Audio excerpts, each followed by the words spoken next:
Chapter 981. Hood was seriously dissatisfied with his family's overly weak mentality, but who cared about this at this time? Luo Nan continued to emphasize the topic related to stupid sand. That 30-meter line is your defensive position.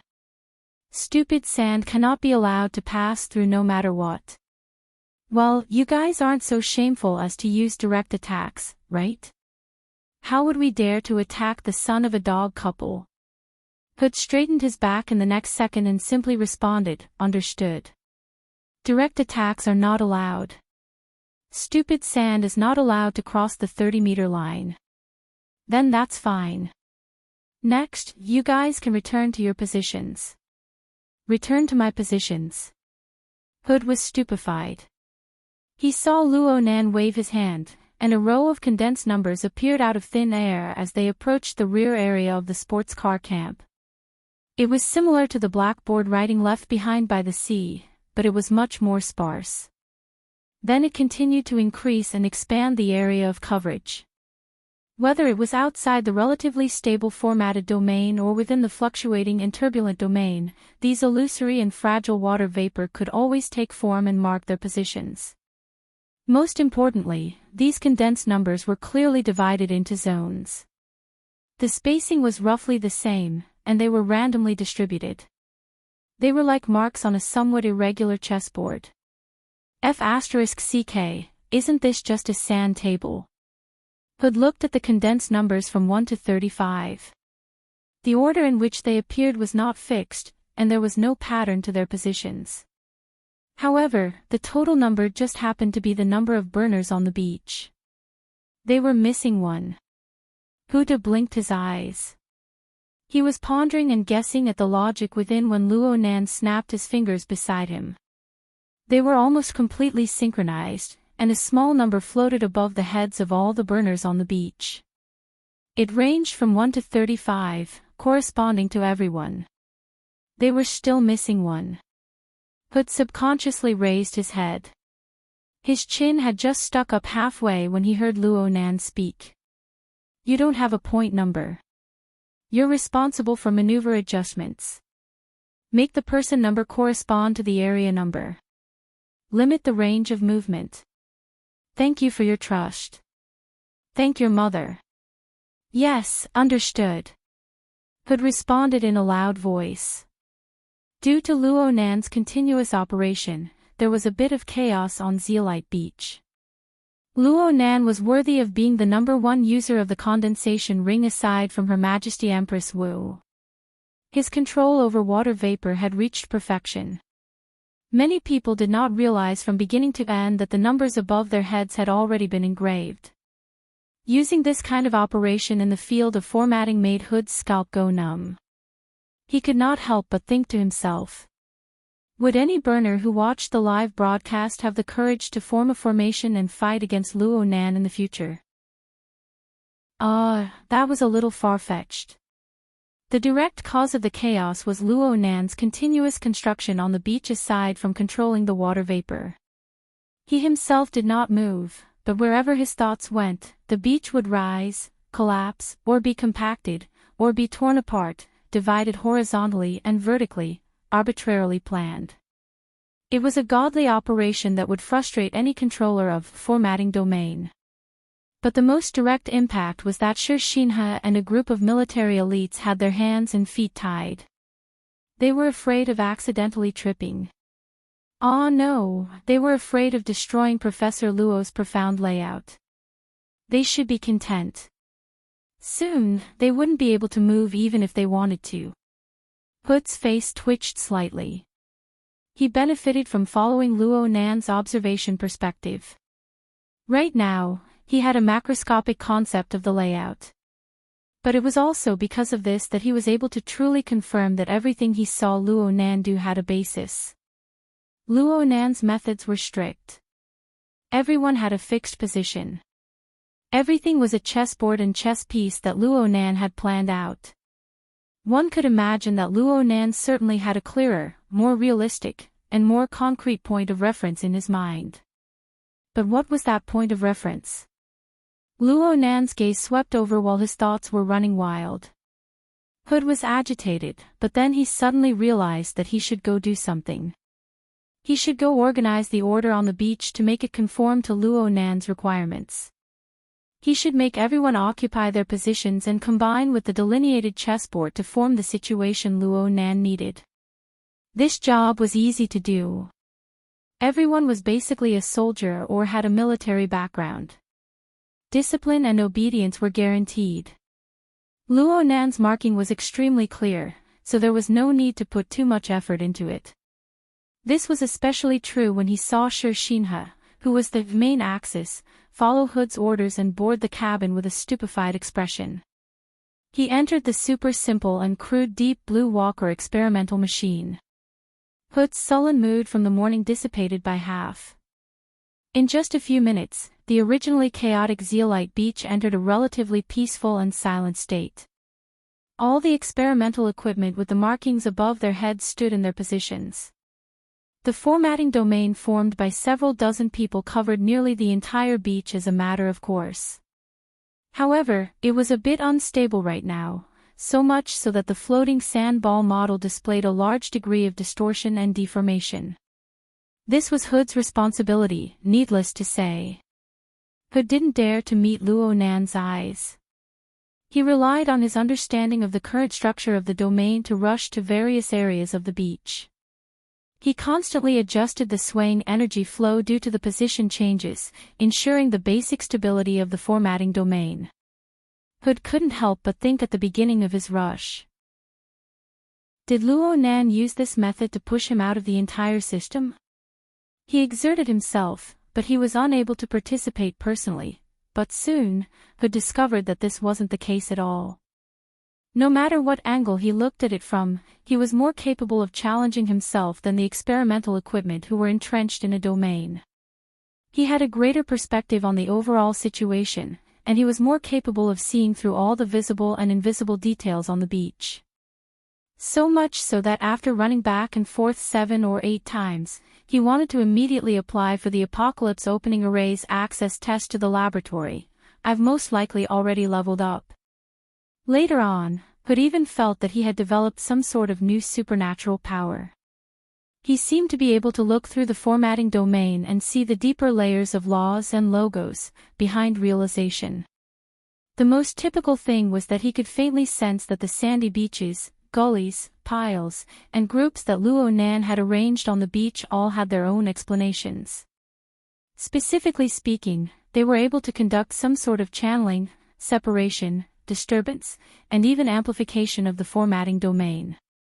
But these were just grains of sand without any processing whatsoever.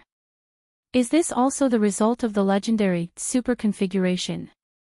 A hidden signal wave suddenly interfered. It was the laboratory reopening the communication channel and giving him a clear order. Continue to observe and analyze the coupling between the structure of the beach and the domain space. Send back the results. Do you really think my brain capacity is limitless?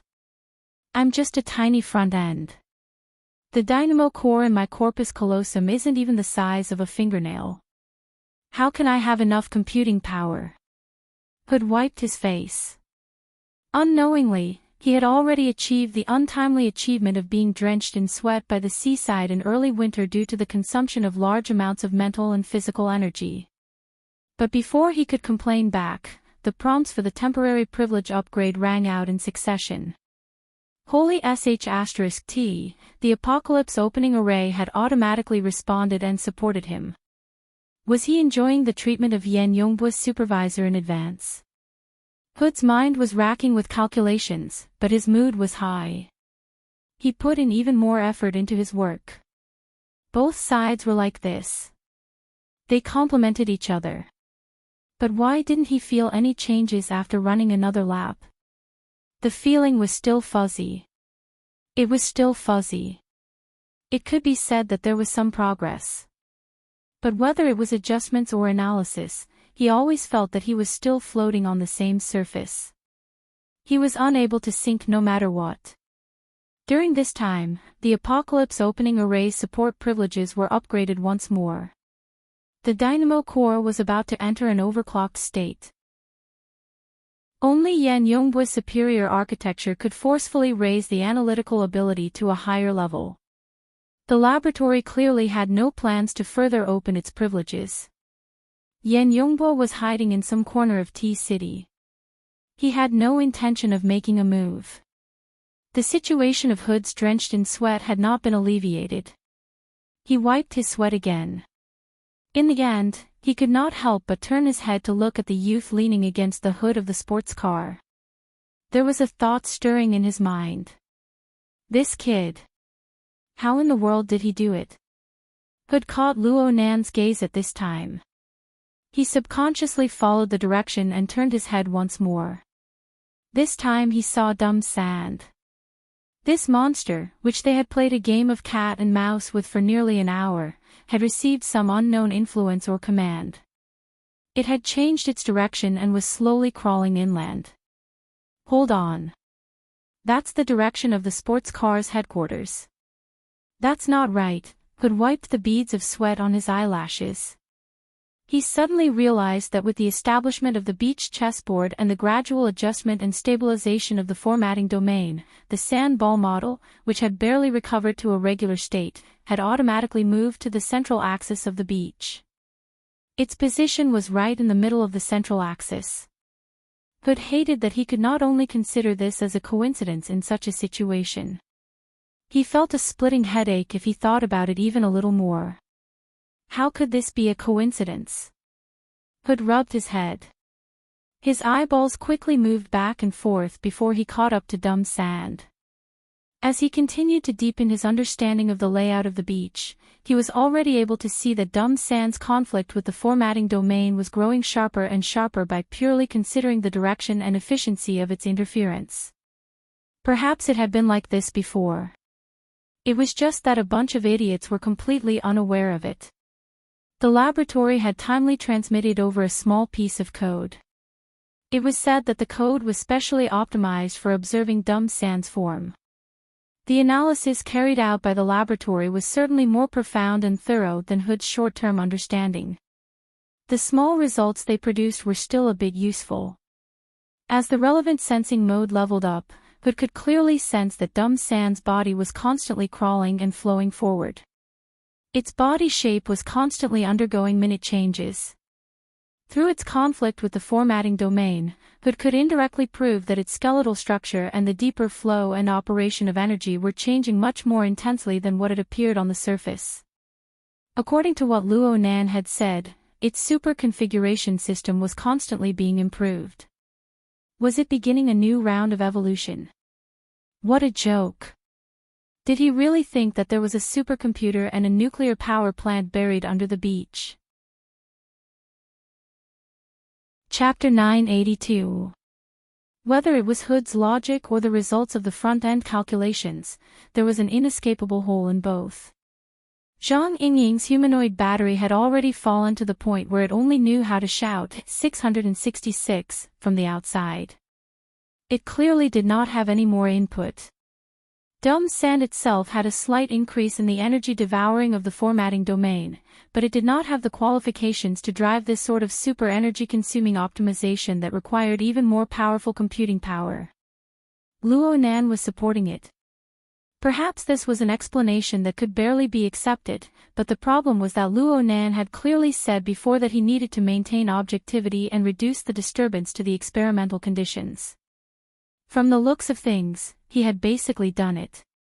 There was no need to deceive himself. Unless his true experimental target was none other than this stupid and unyielding monster that only knew how to crawl forward. What live broadcast classes, what examples, they were all methods to deceive people. Hood had a sudden realization when he thought of this. He had the impulse to pick up Dumb Sand and snatch it back to the laboratory. Fortunately, he had not gone crazy to the point of disregarding everything, even though he was working hard for the Apocalypse Laboratory. Cool-headedness and rationality pushed his train of thought to continue walking a step deeper. If Luo Nan had been supporting Dumb Sand's evolution from the shadows, how did he do it? Luo Nan was without a doubt a powerful expert of the mental side. He was the one who proposed the cage theory, and he was a master of mental senses.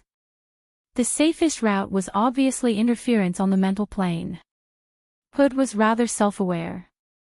He knew very well that compared to the energy and information structure of the material plane, the mental domain was the weakness of these people and even the entire Deep Blue platform system.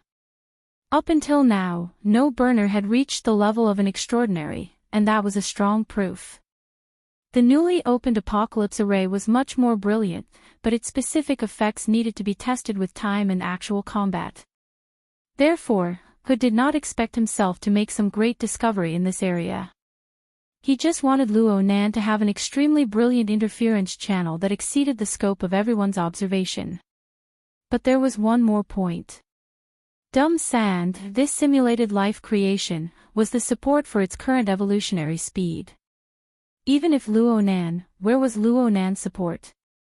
The enormous energy consumption was fine. He was an extraordinary. A monster of this level could not be discussed with common sense.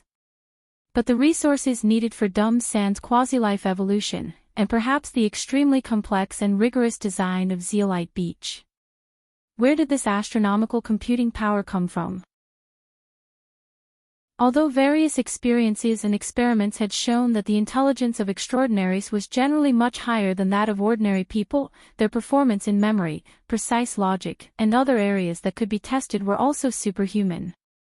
But there had never been any evidence that the brain of an extraordinary could race against a supercomputer. In fact, the basic operating model of the human brain determined that in the field of processing large amounts of information and big data analysis, people had to rely on external objects. There was a statistic that stated that 5% to 8% of the world's supercomputing resources were controlled by the inner world for a long period of time and used for various cultivation experiments, model building, and analysis work. It was the same everywhere in the world. What made you, Professor Luo Nan, think that you could ignore the basic rules and seize a huge amount of computing power from nothingness and use it? Inexcusable, truly inexcusable. Hood couldn't get around the logical holes, so he naturally let his imagination run wild. He even began to suspect right now that Luo Nan was a fellow that had undergone transformation. Luo Nan had also been implanted with a dynamo core. Moreover, it was a special type, possessing a powerful computing ability that exceeded that of a normal person. Damn it! It was impossible to implant a supercomputer into Luo Nan's brain, right? But then again, if it was just a remote link. Hood turned his head to look at Luo Nan once more, but Luo Nan's gaze had already left the concrete changes on the beach. It was cast towards the boundless sea and sky. Of course, in order to see into the distance, one first had to penetrate the wall of hazy fog in front of them. It seemed like that massive fog was also tossed about by Luo Nan. What was inside that fog? His eyebrows furrowed and relaxed. He rarely took the initiative to send a message to the command center. His wild imagination seemed to be able to make sense from a logical point of view, as well as the small stirrings he received just now.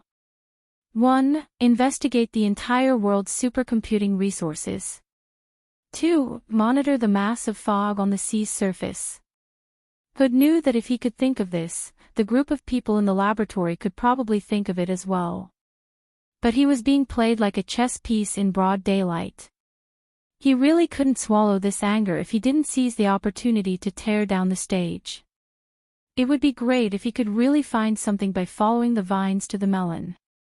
But if he couldn't find anything, he couldn't just use this to confirm that Luo Nan's power and resources all came from the legendary new plane. While he was still pondering, Hood felt a slight chill on his forehead. Beads of water hit his forehead. It's raining. He subconsciously raised his head. The sunlight was hazy, but it was still there. Then this bead of water. Hood's eyelids jumped twice, and he looked back in Luo Nan's direction. Over there, Luo Nan was still gazing into the distance. Moreover, his neck was raised high, as if he was looking at the color of the sky. What's so good about a cloudy day? Is it to observe the stars? Hood cursed again. He nearly believed that the bead of water that fell on his forehead was just an illusion. But Luo Nan seemed to have sensed something in the next second. He turned his head to look over. His gaze wasn't all that sharp, but Hood felt the coolness of the bead of water penetrate his skull and seep into his heart. Fuck, why the hell am I arguing with this master of mental senses who invented the prison theory? Hood immediately became terrified. He lowered his head and forcefully restrained all his thoughts. He buried his head into Luo Nan's various arrangements. His mental activities were a bit richer. He could be considered useful. Luo Nan gave a brief evaluation to the fellow running back and forth on the beach. Then he collected his mind and reached out to pinch the space between his eyebrows. He made a slight adjustment, and then he raised his head to look at stupid sand crawling left and right along the central axis. Actually, Luo Nan knew that this silly fellow was one of the brightest targets on the beach. Who knew how many cameras and detectors were shooting at it through the air? How many supercomputer resources were mobilized because of it? And there were several extraordinaries around D City, including Her Majesty Empress Wu, on the even more illusory and distant mental plane. They weren't idle either. There was certainly pressure, and Luo Nan didn't want it to be like this. How could a person with his personality play in such a high-profile manner if it wasn't necessary? Time was truly tight, and resources were scarce. If Luo Nan could find an opportunity to fleece some wool, he wouldn't care about it no matter what. Luo Nan gazed quietly, carefully evaluating the sand. In a certain sense, stupid sand was a testing machine, a screening machine. People of different levels saw completely different scenes. At this stage, the entire skeleton of stupid sand still lacked stability. Old grains of sand were constantly breaking off and losing their activity, but new grains of sand were irradiated and stuck to it, adding to its structural improvement. This was the most objective observation result. The vast majority of people heard Luo Nan say this, and they thought this way. There was no mistake. If they carefully memorized it, they might gradually comprehend a deeper level of understanding in the future. However, some people could only see its headless and tailless appearance, as well as its silly reactions. Even if they listened to Luo Nan's explanation, most of them would just watch the show in the end. These people were completely uninitiated, and they weren't paying attention. They didn't care about Luo Nan, and they didn't need to expend any effort. There were also some people who more or less captured the laws of stupid sand structural adjustments based on Luo Nan's lectures.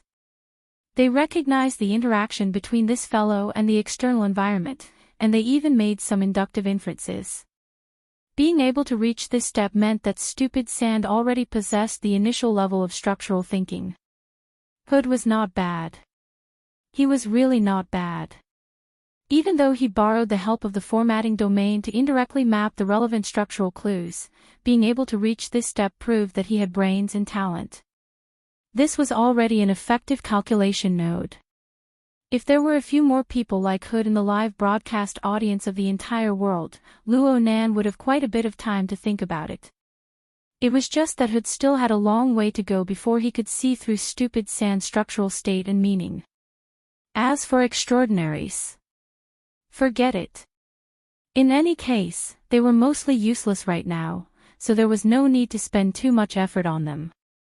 In any case, in the eyes of its creator, Luo Nan, the true stupid sand was a state that was 1,000 times, 10,000 times more complicated.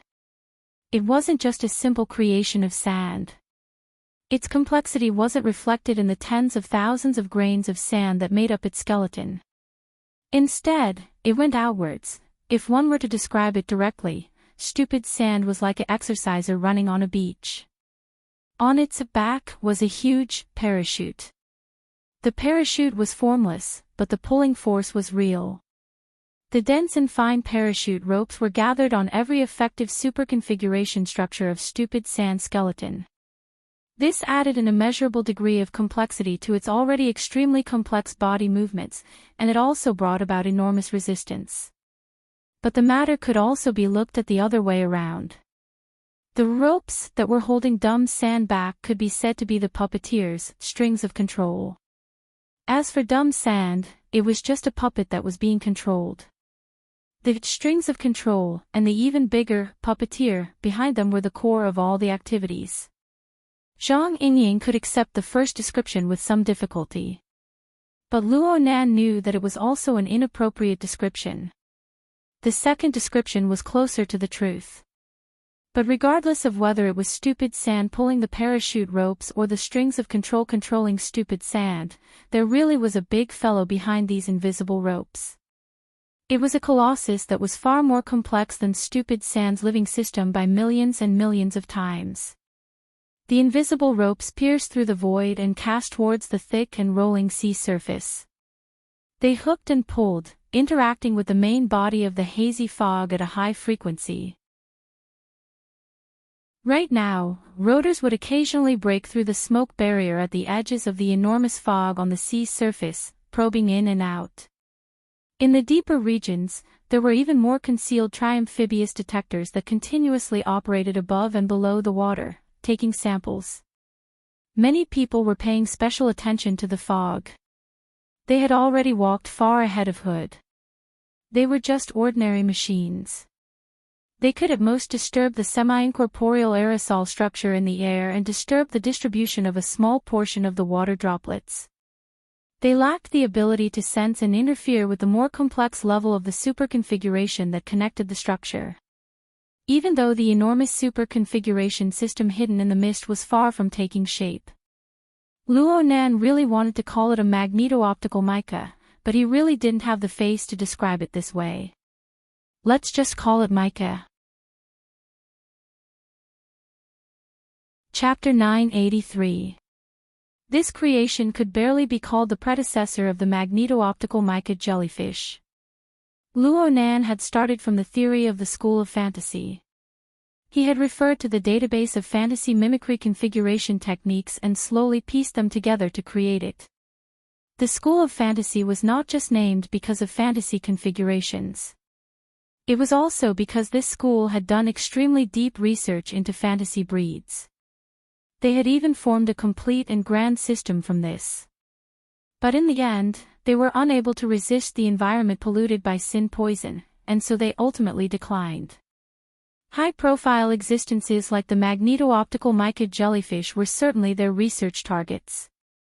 Although they did not truly dissect and restore this legendary configuration creation invented by an inconceivably powerful existence, they did develop a few fragmented imitation works. These were all classic works that had stood the test of time. These configuration works were completely worthless under the environment polluted by sin poison. But Luo Nan was not in the light concealment galaxy. He was on Earth right now, so there were basically no taboos. Luo Nan had the legacy of these predecessors and the relatively clear memory modules that were deeply rooted in the palace of his own mental domain. Only then was Luo Nan able to smoothly cut into it. But no matter how much of a foundation he had and how much of a path he had to abide by basic laws in order to simulate and create a powerful fantasy breed. He still needed to realize the continuous leap from the material plane to the life plane to the fantasy plane. It was impossible to accomplish everything in one step. According to Luo Nan's own observations and the research results of the School of Fantasy, he could only create a magneto-optical mica jellyfish with clouds as the foundation of the material plane. This was good luck for Luo Nan.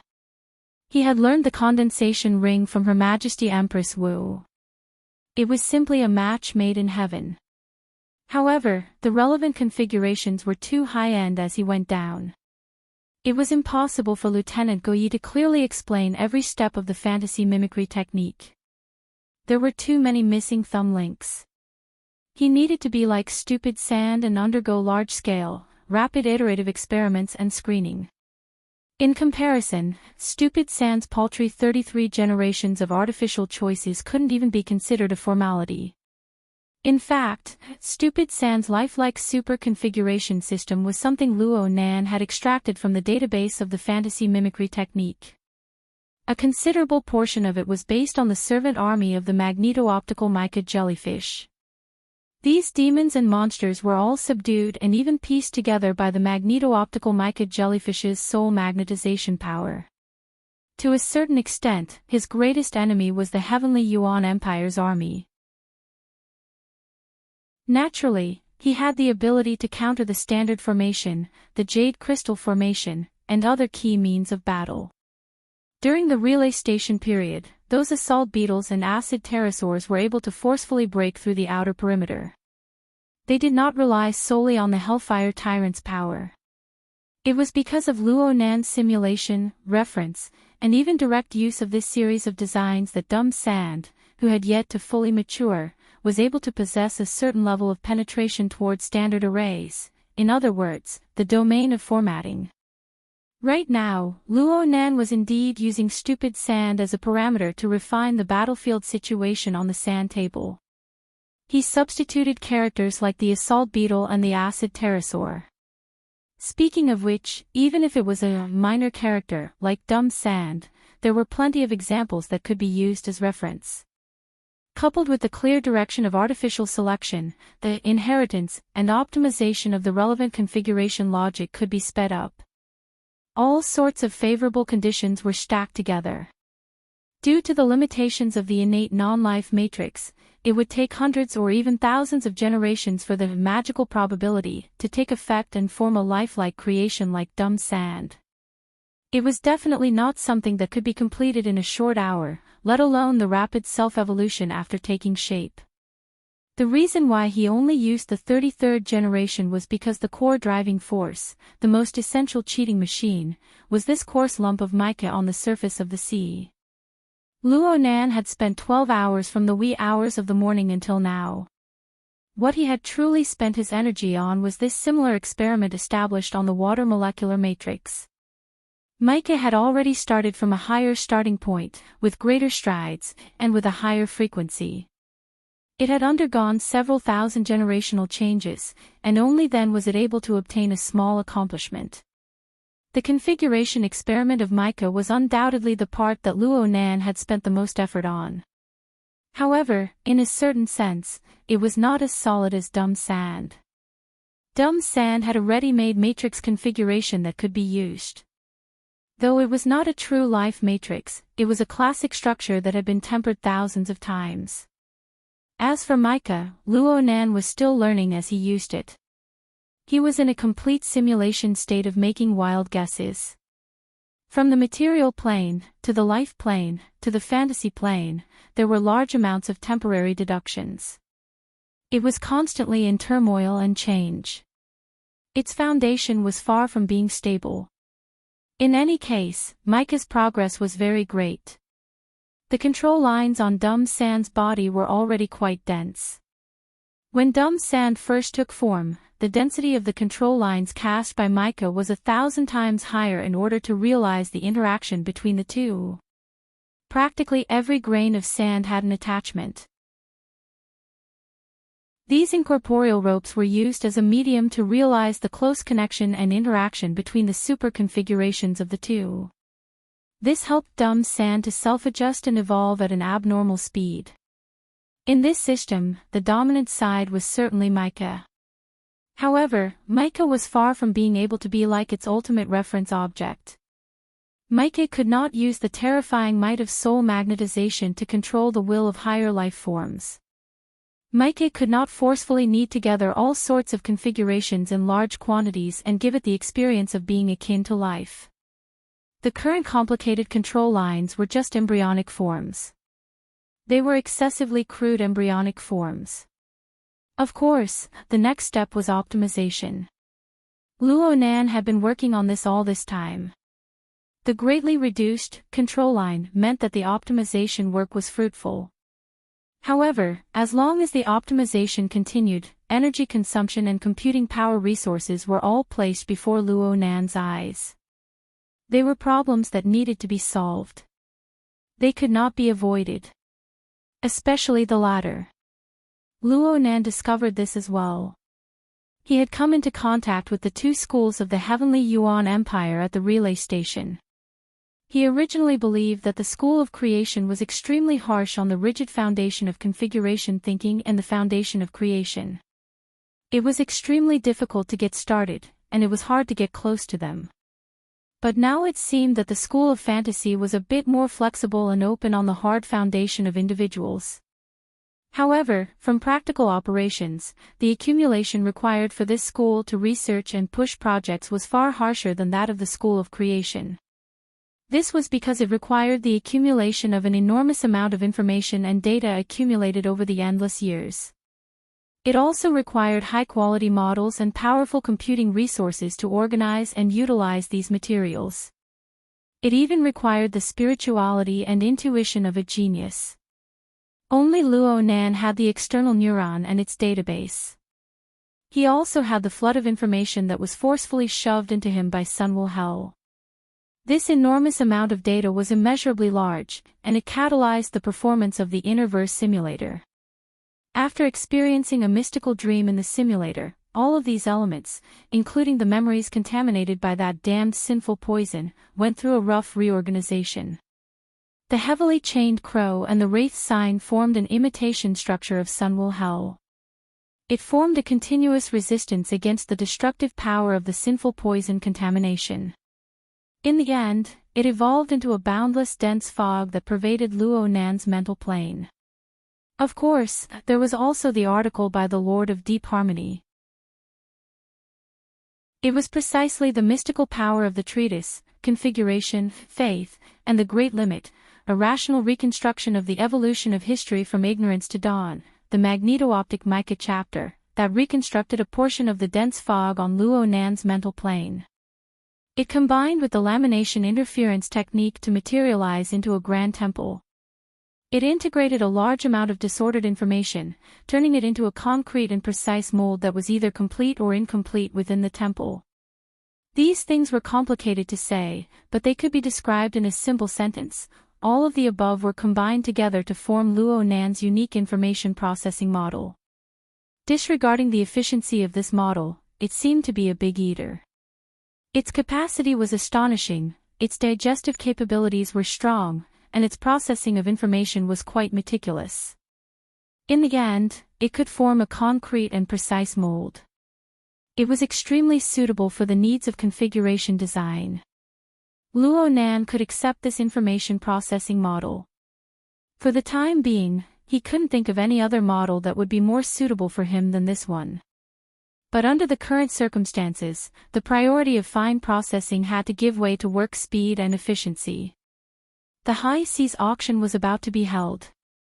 Various powers were eyeing him covetously, driven by the enormous benefits of the new plane.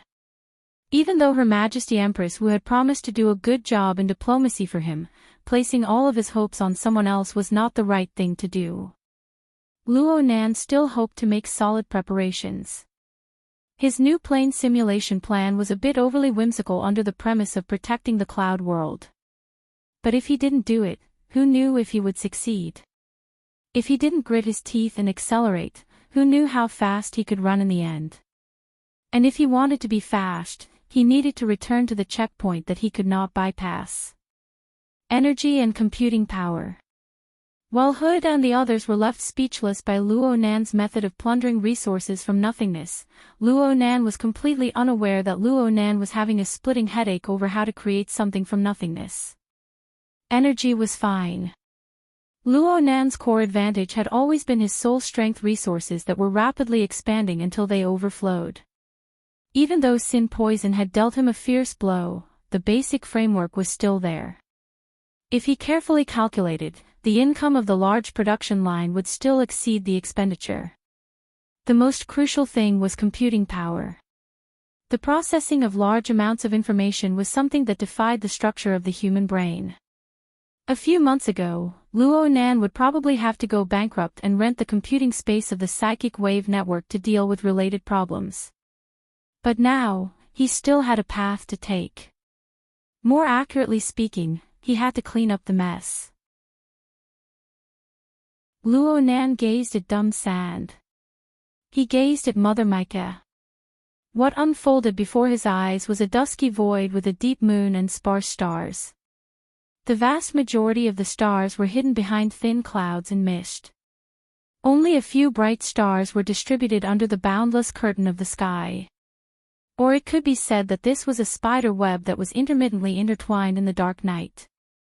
It had been torn to pieces by a certain reckless fellow. Even though it had begun to spit out silk and intertwine again, all that could be seen were a few broken lines of latitude and longitude. Luo Nan let out a long sigh. The living starry sky. The soul cloak. The altar spider web. And sin. Bah! That damned sin poison contamination. It had turned everything he had accumulated since his debut into ruins in an instant. More than 90% of the nodes of the large-scale brain array of cloud lifeforms that he had established within his sea of consciousness had instantly vanished. Even though the soul cloak had begun to gradually recover and the spider web and the living starry sky had begun to weave anew, it was still far from its peak state. Luo Nan had to use his brain quite a bit to clean up this mess. Chapter 984. Why was Luo Nan giving a live lecture? Perhaps he didn't think that much at first, but halfway through, his goal wasn't that simple anymore. On one hand, Luo Nan worked hard to restore the soul cloak, to reconstruct the living starry sky, to mend the altar spiderweb, and to reconnect the computing nodes that were distributed all over the world. On the other hand, his public lecture this time was tantamount to carrying out a complete update to the computing nodes of the entire world. It left behind a distinct imprint of superconfigurations and fantasy configurations in the minds of tens of thousands of ability users all over the world. Perhaps only 1 out of 1,000 would be able to learn and understand these concepts, but as long as this imprint existed, this vague train of thought existed. It was tantamount to realizing a system update, possessing the corresponding computing capabilities. The continuously restored soul cloak could stir the sea of consciousness, linking and penetrating these nodes, mobilizing the mental waves of these people. This allowed the biological brain computing array that existed within the nothingness to activate and carry out continuous deep-level deductions and calculations. Phew! Things seemed to have turned bad. It wasn't the situation. It was the hearts of people. Luo Nan let out a long breath, wanting to spit out those useless disturbances. But in reality, under the pressure of processing an enormous amount of information, these disturbances in his mood were just the occasional undulating wave. They suddenly faded away without a trace. Though Luo Nan was endlessly piling up and remodeling his computing resources, it was not enough to meet the urgent requirements. Just relying on the restoration of the biological brain computing array in the cloud was far from being able to quickly follow up. It was unknown how long it would take to forcefully push forward. Therefore, Luo Nan's set of 5 blocks were connected and nested with each other. The big idea of mutual reference could not be changed. Big data was like this. The initial complexity, the collection of all conditions and parameters, all for the sake of the final precision and simplification. Right now, Luo Nan had already done everything he could do. He could only depend on whether or not these people were willing to give it their all in the end.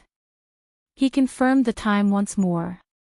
Perhaps his actions carried some sort of urging intent, but the atmosphere on the beach grew more and more solemn. Occasionally, light arcs caused by errors would shuttle through the atmosphere and cleave down. Huda sprinted among them, growing more and more urgent. His voice grew louder as he loudly berated the guardians of each block, including the frontmost one, Shinha, who had already boarded the cabin. This fellow was indeed more suited to be the captain than anyone else. The position Luo Nan chose for him was quite appropriate. It could be confirmed that this fellow, who was extremely rich in mental activity, was truly immersed. As for the others, whether they were driven by him or cooperated with him, they basically did their best. Under these circumstances, a bit of instability and errors were mostly problems beyond the limits of their abilities. Luo Nan could only consider adding 1.5 of centimeters later to carry out control. There was also the blood flame order. Oh, here it comes. Luo Nan tilted his head and saw Meng Chong's figure appear on the jetty leading to the manor. Meng Chong walked over step by step.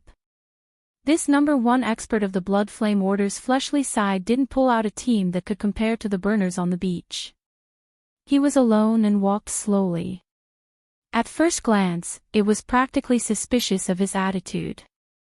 However, Luo Nan was able to clearly sense that there was clearly a bubbling mouth of lava that was about to leap out from the body of this person who was slowly walking over. Or perhaps it was better to say that behind this person's swaying and restless aura, there existed clearly in the region of interference between the material and the mental. It was to the extent that the surrounding air was distorted somewhat abnormally. Luo Nan raised his eyebrows.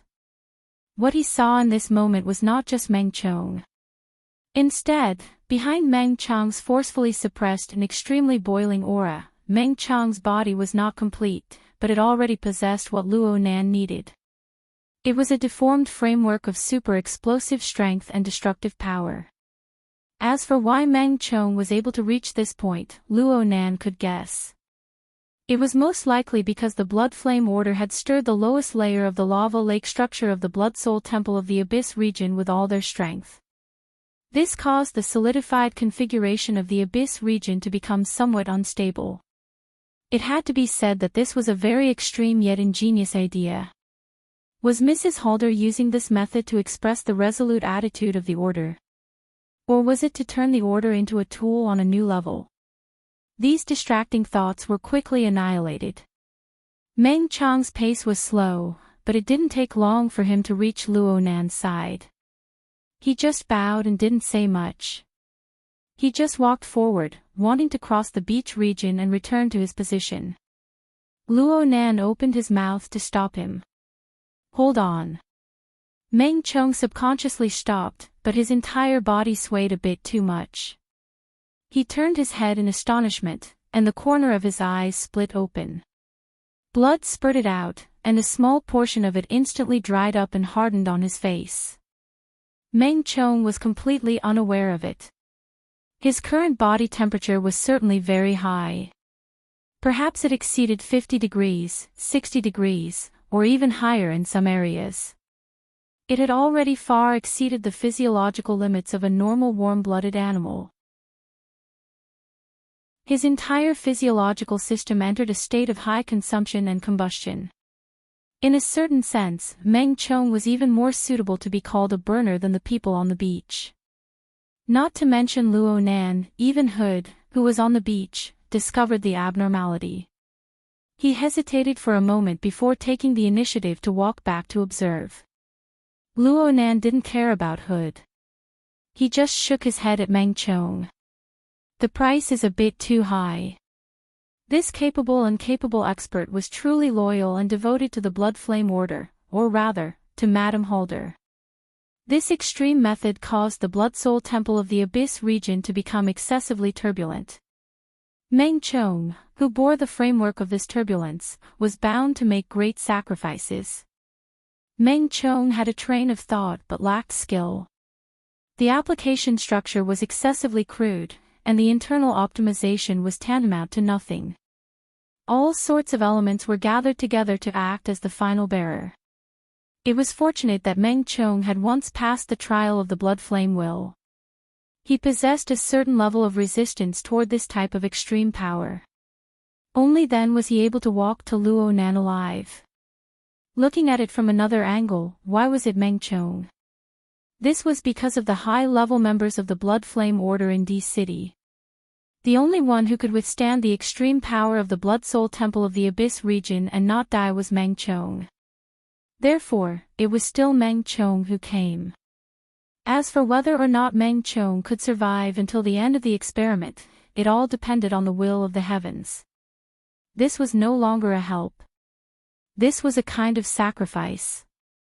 Meng Chong didn't need to say anything. Mrs. Halder, Lo, and the others also maintained their silence. But their attitude was self-evident. This showed more weight than Lo rushing to Ban City to be a personal secretary. Even Mrs. Halder's disregard for her life to attack Gong Chi was a bit lacking due to the implications of benefits. No matter how slow Luo Nan was, he still received the message. In the end, he wasn't someone with a heart of stone. When faced with this sort of situation, even though he knew that the other side was waiting for his judgment, he didn't want to just watch Meng Chong throw away his life. In this world, people like Meng Chong were about to go extinct. Hood walked over at this time. He looked at Meng Chong with amazement. Hood had crossed paths with Meng Chong 2 days ago because of that unlucky bastard Cadman. Hood knew that the fleshly body of this blood flame order was a tough nut to crack. But it was strange. This bro was fine just now. He looked like he wanted to fight them. How did he turn into a human bomb that could explode at any time in the blink of an eye? This bro. If he wanted to fight against them, don't just take a deep breath. Just let out a fleshly firework. This was a live broadcast to the entire world. Luo Nan shot a glance at Hood. This fellow's rich mental activity was not detailed, but Hood was like a buzzing housefly. It was very annoying. Because Hood was an outsider, Luo Nan thought for a moment. He didn't directly tell Meng Chong things like, if you want to live, then do this and that. Instead, he told Meng Chong one thing. The aura on your body is too intense right now. If you directly go over, the beach will most likely turn into chaos. That makes sense. Hood fiercely nodded in agreement. Meng Chong slightly adjusted his aura. He turned his gaze to the side and roughly observed. He nodded slightly and spoke softly, then I'll go around. His voice was very low and weak, but there was an abnormal reverberation to it. It showed the unstable state of the fleshly body. Luo Nan didn't listen carefully. He simply interrupted, just fly over. I'll give you a hand. He didn't wait for Meng Chong to come back to his senses as he spoke. He simply extended a hand and pressed down on Meng Chong's shoulder. Hood's eyes went perfectly round from the side. He wanted to see how Luo Nan would act. At least 100 meters. Luo Nan spoke before he could finish his thought, go. There were no sound or light effects. In fact, Luo Nan didn't do anything at all. It was just that the Wraith Sign, who was earnestly playing the role of Sunwell Hell with the heavily chained crow, responded to Luo Nan's thoughts. Its ugly face turned, and its 6 heterochromatic pupils shot out demonic light. The light penetrated the boundary between the mental and the material to circle around Meng Chong's body. The other Blood Soul Temple, which once belonged to the sacrificial tool mold of the Blood Flame Order, was subdued within the Wraith Sign's body. It instantly resonated with Meng Chong, and a ray of bloody light that was hard for others to see was cast down. It went straight for Meng Chong's head. With Luo Nan's control over the Blood Soul Temple of the Abyss District, the two sides wouldn't be in any conflict. This misty and strange power cut in like plucking a bowstring, like beating a drum.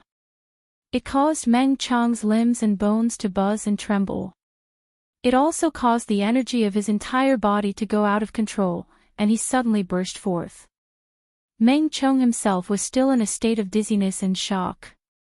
He was completely unaware that the power that had gone out of control had already spread out of his body. It formed a circle of bloody red flame light that was visible to the naked eye. The light rippled and circulated, dazzling with radiance. Even someone like Hood, who had gone through professional training, subconsciously narrowed his eyes when the intense light pierced him. The sound of the wind whistled in the blur before his eyes, and a wave of heat assaulted his face. Hudi Gang instinctively made a defensive action, but he already felt something was wrong. When he focused his eyes and looked again, Meng Chong's figure was already nowhere to be seen in the area of the sports car camp. Hood was startled. He turned his head to chase after Meng Chong, but he saw a bloody light fly down from the beach directly across from the sports car camp. It landed right in front of the exoskeleton of the deep blue walker that had stood there for a long time. In the blink of an eye, the bloody light turned solid, revealing Meng Chong's somewhat swaying figure. he stood in the position he should have been standing. However, the bloody light that expanded outwards didn't ease up just because Meng Chong had arrived at his destination. Meng Chong was still searching for the feeling of balance after flying through the air. It looked like he didn't notice at all that the bloody light of flame swayed outside of his slightly swaying body. From time to time, there would be flame tails and jets that flew outwards, forcefully twisting and curling around without dissipating. These distorted flames and the ripples in the air that were being roasted by the high temperature were like a freehand artist casually splashing ink. After a few sweeps, they seemed to draw out a malevolent silhouette of nothingness. At first glance, the lower half of the silhouette seemed to be embedded into Meng Chong's waist. The other half was roaring soundlessly under the illumination of the flames. It struggled and tore. It seemed as if it could break free from Meng Chong's body at any time and wreak havoc on the world. Chapter 985. That fellow. Hood's right eyelid twitched violently. In an instant, he felt as if he had returned to the scene of the most unbearable mission from 2 days ago. Although it was mainly a remote image at that time, separated by half the Pacific Ocean, the result of him being so close to Cadman at that time was that the smell of burning flesh and lava still lingered in front of his nose. He is allergic. Damn it, you guys really didn't try to hide it at all. Not too far away, Luo Nan was stroking his chin as he evaluated. It's an unexpected fit. It doesn't seem to be an influence from later on, but the effect is quite good. Hood hoped that he could understand, but he didn't dare to. In fact, he really didn't understand. He just felt that the scene had once again exceeded the scope of his expectations. There was a bit of a commotion on the beach, probably because of Meng Chong's super flashy entrance. Luo Nan frowned, and his gaze quickly turned over. Without further ado, Hood stood at attention again. I'll go and suppress them immediately. As he spoke, he fled as if he was fleeing from a calamity. Luo Nan's eyebrows didn't unlock. It wasn't just the burners on the beach that were in turmoil. In his previous lectures, he had talked a lot about the theory of super configurations and demonstrated experiments. This could only be considered a one-man show. For the vast majority of people, and even for some of the extraordinaries watching from the side, there was no room for them to ponder over it. All they had to do was follow his train of thought. Regardless of the format, everyone obediently watched the live broadcast. The problem was that aside from the Wraith sign, the source of Luo Nan's effect on Meng Chong, it would be hard for anyone else to match up to him.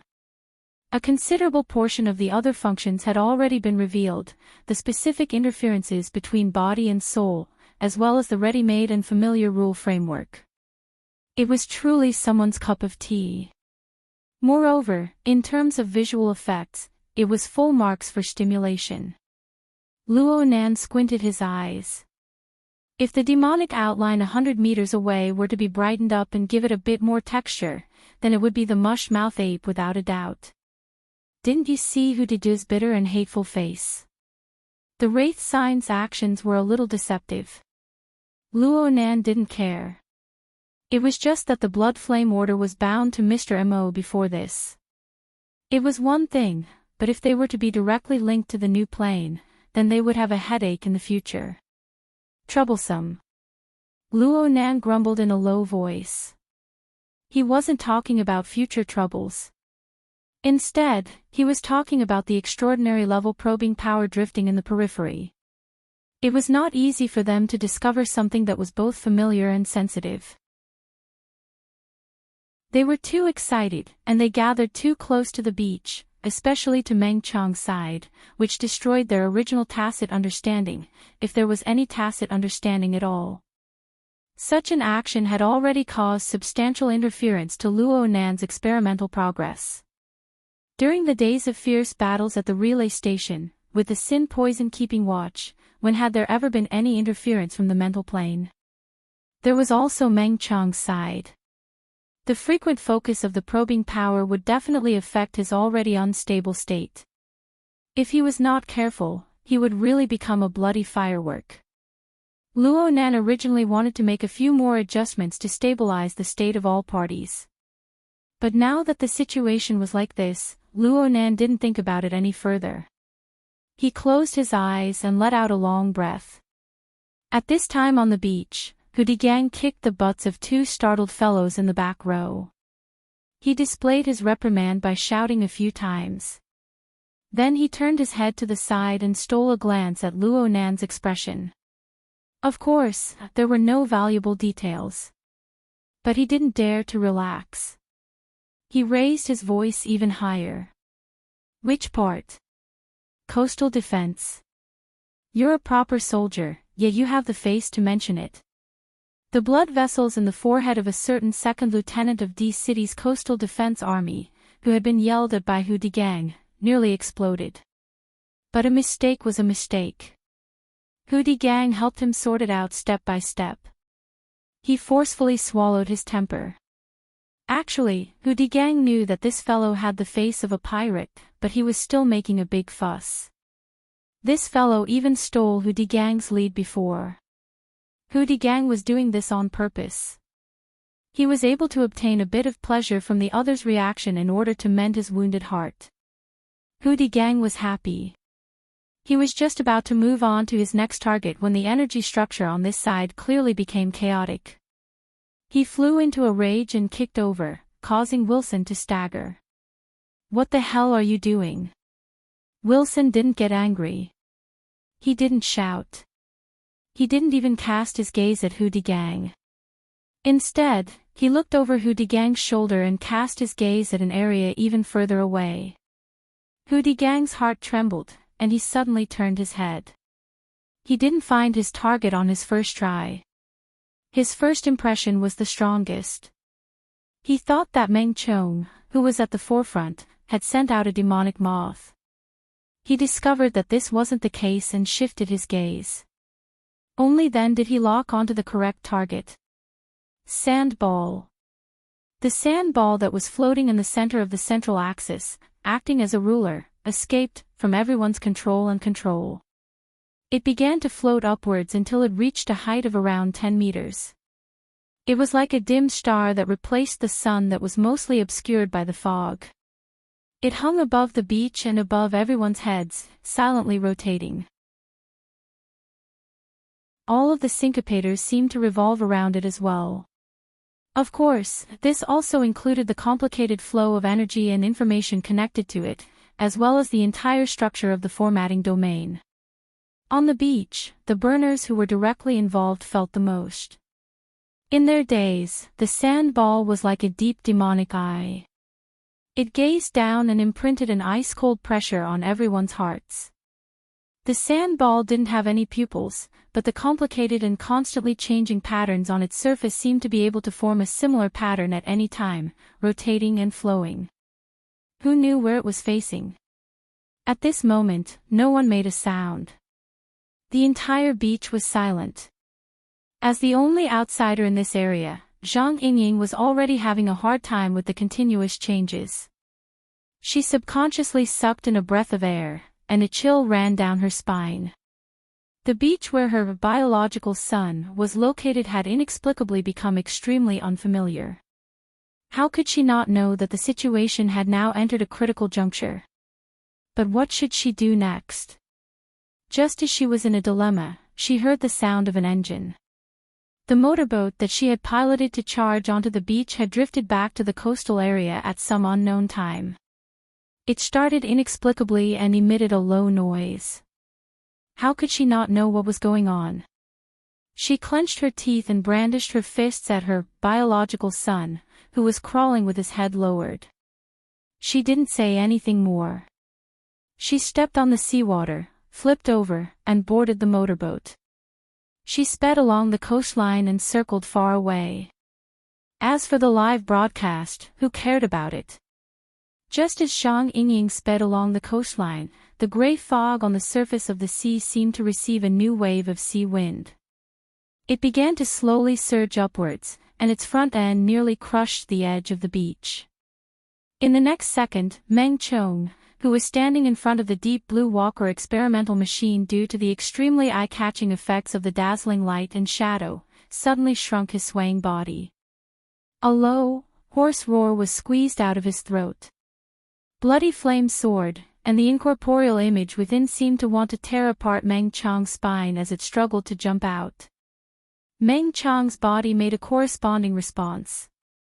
It clearly swelled up by a large circle, like a cage that grew with the wind.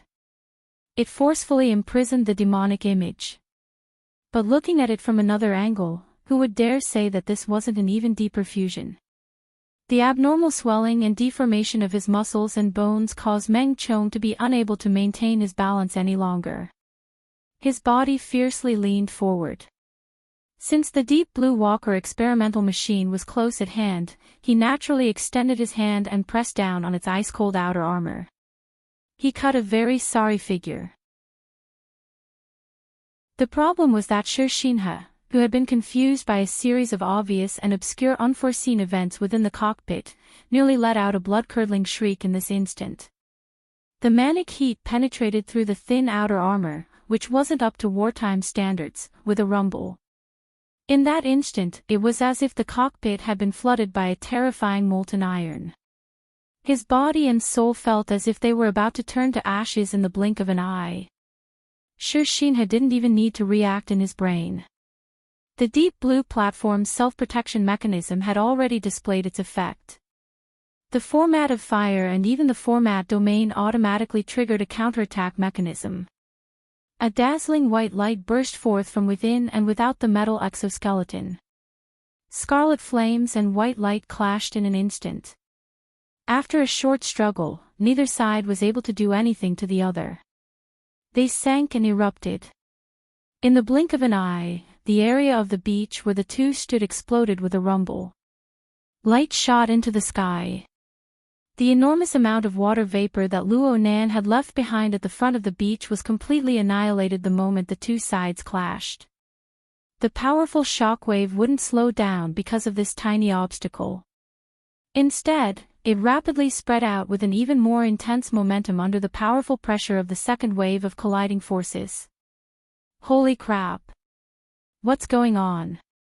The shockwave from the front of the beach struck over, setting off a low-intensity sandstorm. Only now did Hood, whose face was covered in sand, truly understand the meaning behind some of Luo Nan's previous words. For example, the beach will be a bit messy in a bit. For example, we absolutely can't let any shockwave enter this circle and damage the sports car. He turned his head to look at Luo Nan. Within the sandstorm that filled the sky, Luo Nan's face became exceptionally blurry. It was impossible to see what sort of calculations Luo Nan was making. I knew this bro was going to cause trouble, but this is the situation from the start. Are you sure you can control the situation in the end? Maybe you really can control it. This was because Hood saw it. Although the words on the front of the beach were annihilated in the first instance, the words were also condensed from weak water vapor. They were distributed in various areas, and the numbers on top of everyone's heads. The words were actually clear and distinct within the sandstorm raised by the shockwave. This was too much. Hood didn't know why a good experiment, a live broadcast, had suddenly turned into this. Could this be the result of Luo Nan's experiment? What in the world was he trying to deduce with this sand table? Hood couldn't help but turn his head once more. Unfortunately, he was destined to be unable to substitute himself in Luo Nan's point of view. He couldn't see the truth that existed in another dimension. Luo Nan leaned against the sports car. He faced the sweeping sandstorm and narrowed his eyes. From his perspective, everything before his eyes appeared excessively simple and crude compared to his memories. Some of it even reached the point of absurdity and ridicule. But so what?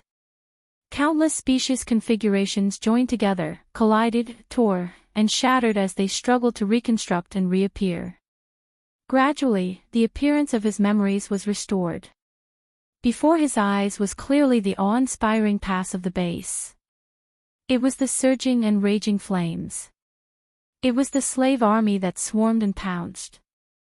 It was the towering mountain of clouds that transcended his perception, yet it could topple down at any time. Chapter 986. When Zhang Yingying circled around the dangerous coastline, she threw away the jet ski and arrived by Luo Nan's side while gasping for breath. Zeolite Beach, the somewhat famous high-class private resort beach in T-City, had already changed beyond recognition. In the forefront region, Shi Xinhe piloted the Deep Blue Walker experimental machine and Meng Chong, who was practically burning from head to toe. Both sides were warrior types, especially Meng Chong. He could be considered a powerful fleshly expert. But right now, they didn't display any exquisite combat techniques. They just collided with each other in the most primitive way. Even so, violent energy erupted from them, shaking the beach.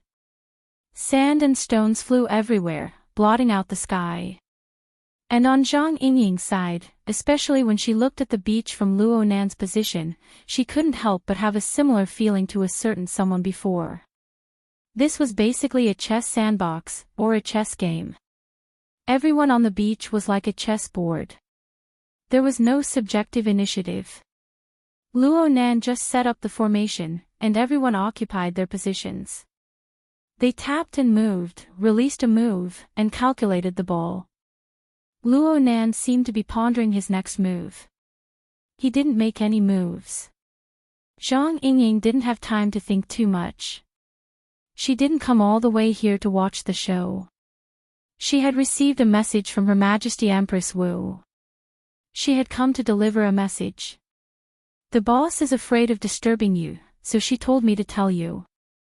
Most of the others are tactful. She will help you keep an eye on things.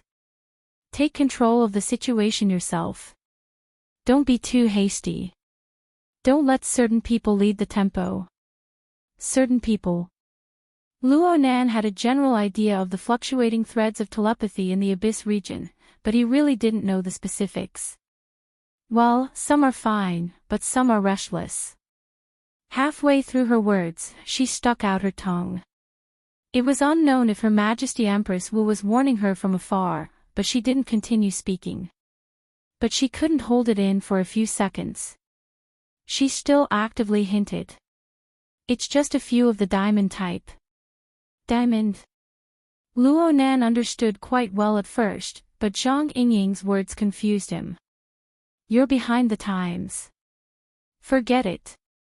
I'll talk about it later. Don't get distracted.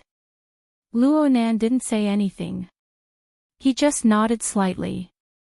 It had to be said that he had a pretty good idea of what was going to happen. Compared to the time in Xia City, the heavyweight audience members were quite polite today. Or could it be that Luo Nan had basically reached the point of not being surprised by this level? Her Majesty Empress Wu's reminder was timely, and Luo Nan's control was spot on. Most importantly, the sand table, which had been continuously remodeled, and the chess pieces, which had been trained for several hours, gradually possessed the embryonic form of a three-way confrontation he needed. Luo Nan was pursuing a relatively sealed temporal structure. Once the basic form was right, the spatial distortion and sealing effect would naturally appear. It had a certain shielding effect on those curious or ill-intentioned prying eyes. Now that the cage theory was trending, forcible spying and contact on the mental level could be described as sexual harassment, which had a considerable theoretical basis. A similar thought flashed through his mind, but he quickly suppressed it. Luo Nan continued to watch the sand table in front of him. While most people were still attracted by the wrestling on the beach, they did not know that the real main body of the confrontation was the invisible domain structure on the beach and the fog on the ocean that had begun to roll and disperse. Meng Chong represented the Hellfire Tyrant type of attack power. Though it was a bit specious, it still completed the oppressive task quite well at this stage.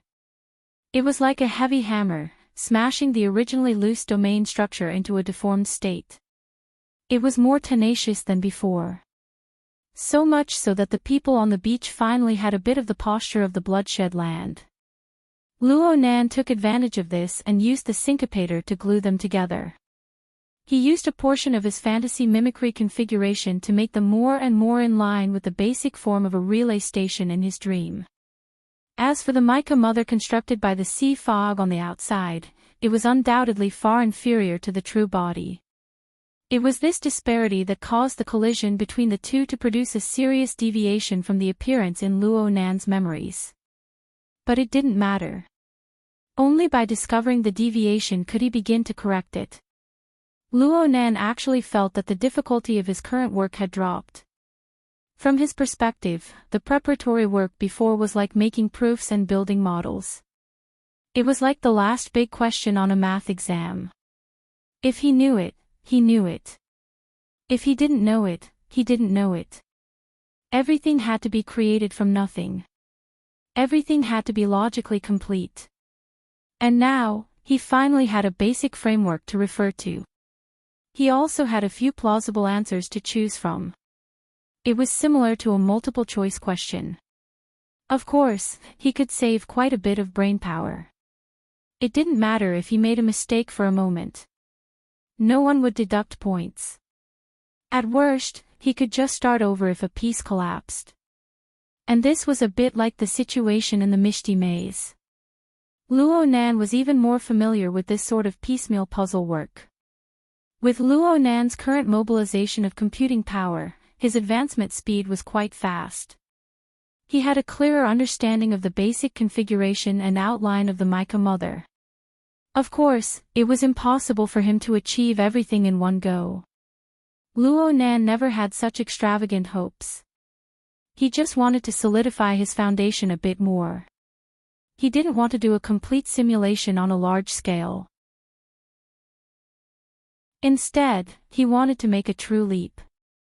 He wanted to take that step from the relatively simple saturated structure of water vapor in the material plane to the living plane. Cough. He was clearly thinking too much. He didn't need to truly act on the material state. He just needed to make a false leap on the configuration plane. He was quite satisfied with silly sand-stable substrate simulation configuration that could withstand the test. He couldn't possibly hope to forcefully create a magnetic optic mica. With this sort of standard in mind, Luo Nan felt that he wasn't too far from achieving his goal. He had this sort of feeling. Just a bit more. Just a bit more. The leap was a kind of qualitative change. It was just a bit more. Perhaps it would require a much greater accumulation than before. It was even possible that he would have to start over from scratch. But Luo Nan had an intense premonition. It was an intuition built upon the foundation of a solid configuration design. Perhaps this was where the spirituality of the school of fantasy lay. The direction shouldn't be wrong. It was just a bit more. Then he had to do his work a bit more solidly. Zhang Yingying narrowed her eyes to the side. She half covered her forehead with her palm, blocking the violent whirlwind and sand that assaulted her face. She did her best to lock onto the position of her son, but she couldn't help but worry.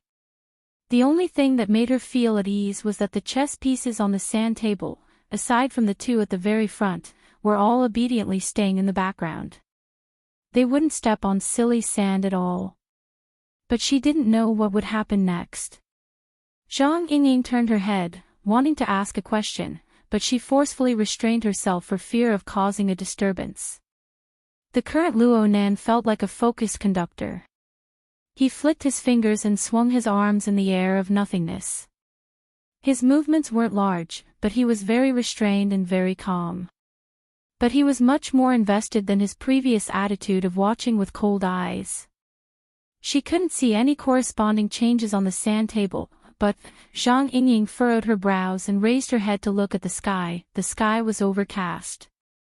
The sun had been able to barely pierce through the layer of mist and clouds, showing off some of its existence.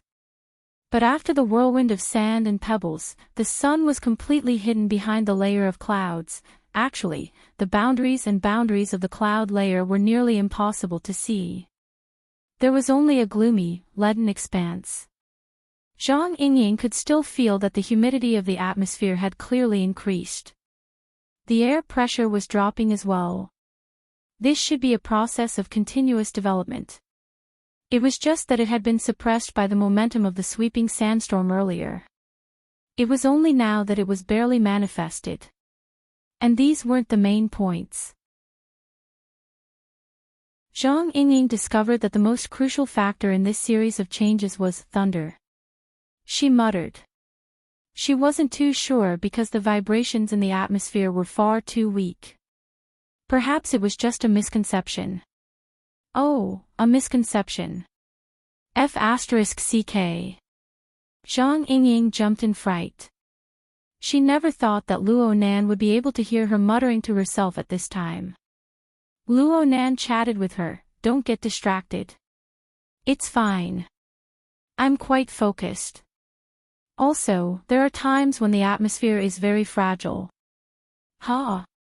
Luo Nan laughed and continued with his previous actions. It looked like he really was quite relaxed. A few seconds later, he even pursed his lips and began to whistle. He clearly didn't have much technique. His whistle was a bit hoarse at first, but his extraordinary control over his fleshly body helped him quickly find the right path. The whistle grew clearer and clearer. Later on, it struck together with the surging sandstorm, causing it to be particularly intense. It was quite fitting for the current situation on the beach. But later on, the gradually lengthened and turned low. It seemed to be a bit spacious and desolate. This bro's mood. Ha! Zhang Yingying didn't know what to use to describe it for a time. When he whistled, his mind should be relaxed and his mood good. But she just couldn't experience a similar feeling. The melody isn't bad. What song is it? A new song composed by Sister Moya. Zhang Yingying quietly used the ability to recognize songs by listening, but she didn't gain anything. Hum whatever. Luo Nan also paused to reply. He didn't even know how he had hummed. He had whistled out. Yes, it was Wei Sui's song, Scarlet Wheel. Clearly, he had been infected by Liang Lu. Liang Lu was focused on her work. She would do this when she was in a good mood. Luo Nan didn't really like it at first. From his perspective, the concert would draw other thoughts and disturb his normal work. But Liang Lu spoke eloquently. She said that the School of Creation was most proficient in precise planning. She divided the brain. She needed a buffer or a metronome to effectively plan the pace of the task. In any case, she had ample theoretical support. Luo Nan didn't comment at the time, but now he suddenly felt, not bad. He searched for the feeling, pursed his lips, and whistled. It was the song that he didn't quite understand the meaning of. Amidst this ear-scratching yet unfamiliar tune, he seemed to have returned to the relay station in his days. He was at his own workstation, in that sealed yet unexpectedly fulfilling environment. He faced countless broken machines, and he was next to interesting and reliable comrades. He made the incomplete become whole, and he made the damaged reconstruct and renovate. Everything was very familiar. It flowed smoothly, and it wasn't dull. It was as if he could work endlessly until the entire base was full of vitality and operation. Well, there weren't such workstations in reality. There was such a base. Even comrades seemed to be nothing more than refactoring code in the void. But right now, there were indeed innumerable incorporeal structures before Luo Nan's eyes. They slowly shifted and changed. They worked in harmony, causing a marvelous force to faintly give birth. Even though there were many discords within, the incorporeal structures rubbed against each other, shaking and vibrating until the cacophony was jumbled and the dark hummed.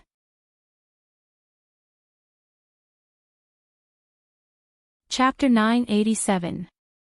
The dark clouds on the coastline quickly spread inland, and the sky above T-City quickly darkened.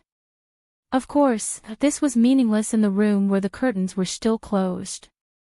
Instead of looking out of the window, it was better to spend more effort to think about the moods of his parents. In a villa at the edge of the city, the party had already ended a long time ago. After a night of noise and venting, most of the people had already exhausted all their energy and hormones.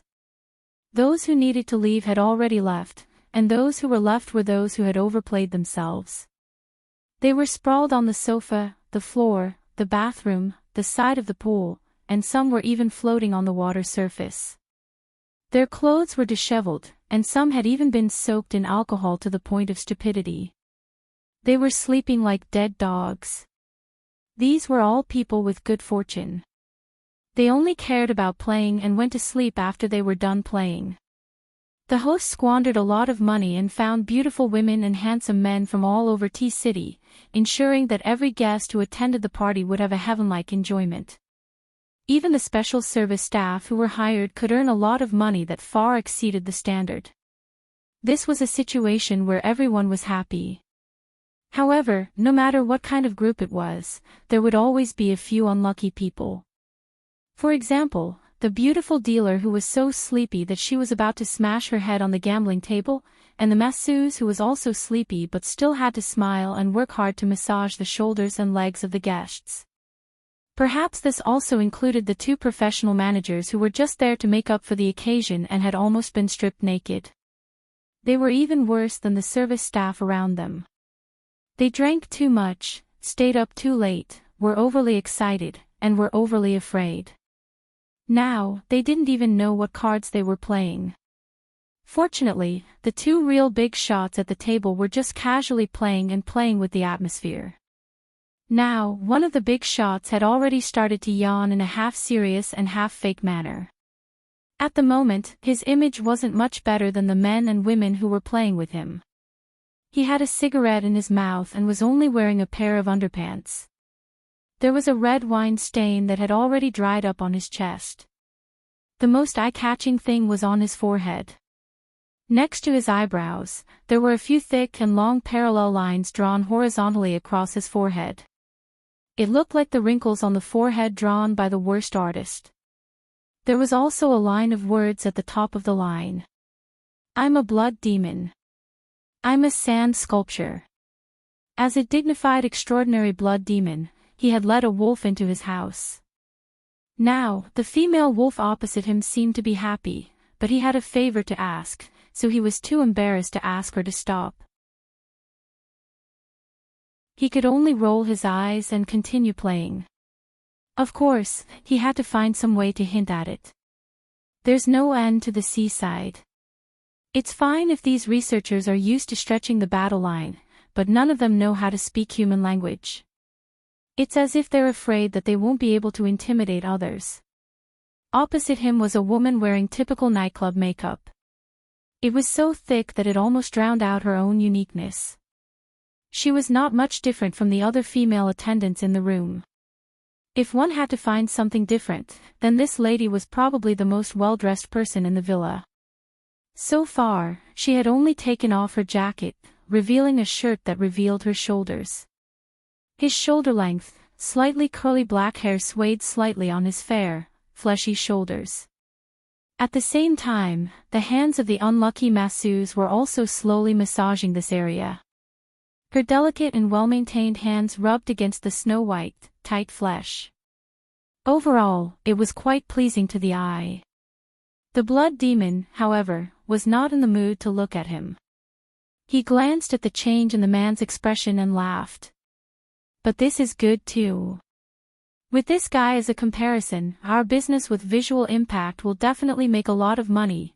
Unable to stand the blood demon's absurd logic, the lady in heavy makeup finally spoke.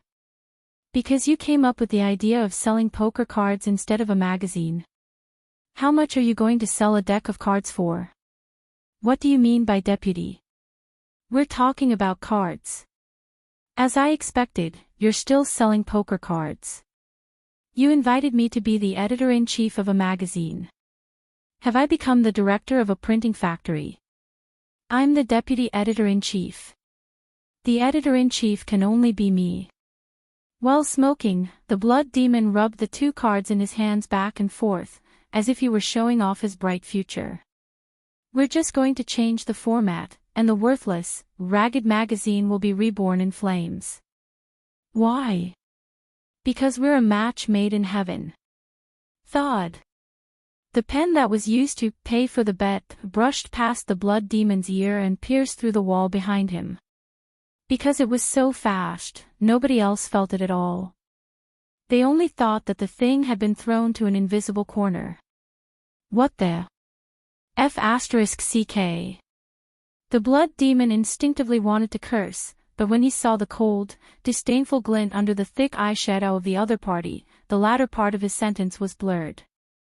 I'm not trying to take advantage of you.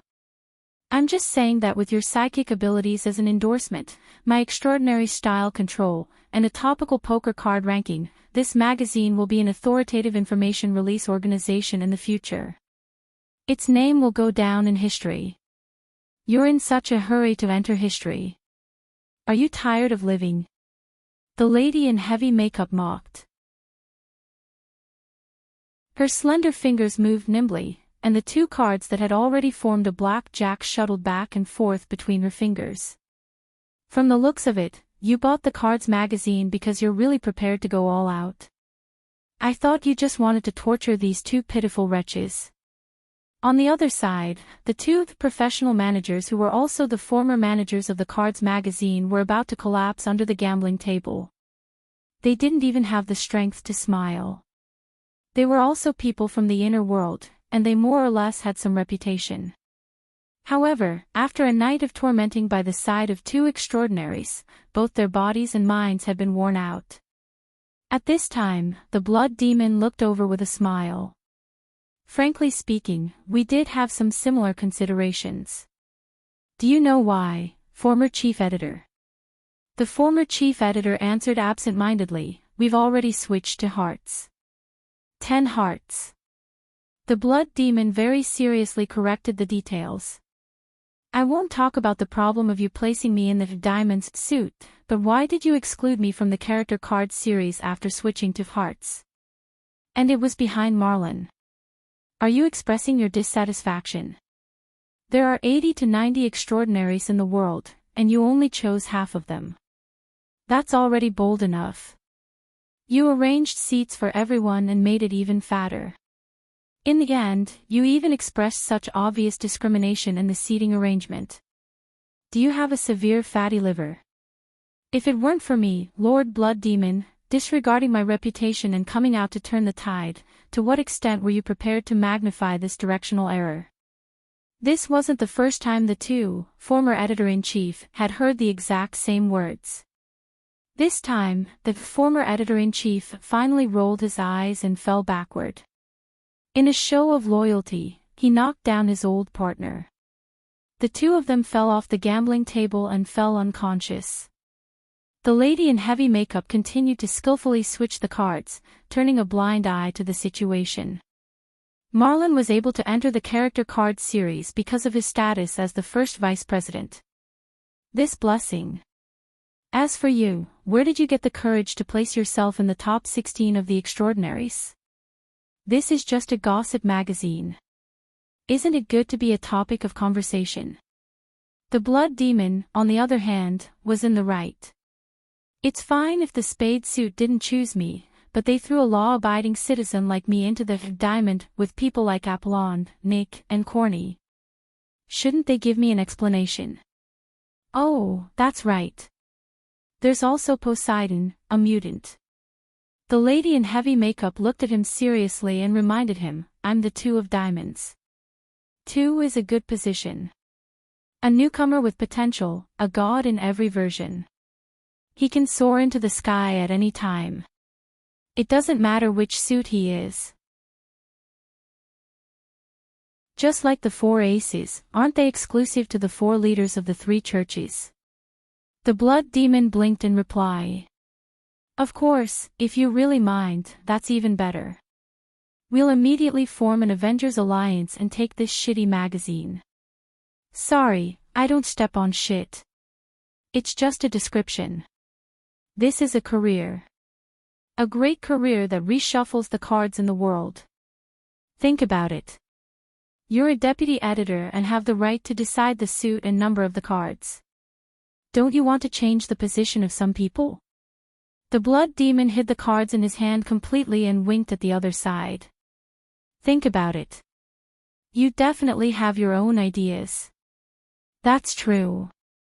For example, the old witch has done so many bad things in the dark. Why should she be in the plum blossom sequence and be a spiritual grandmaster, while I have to be on the same level as a mutant? Ha, ha, ha. Anyway, that's right.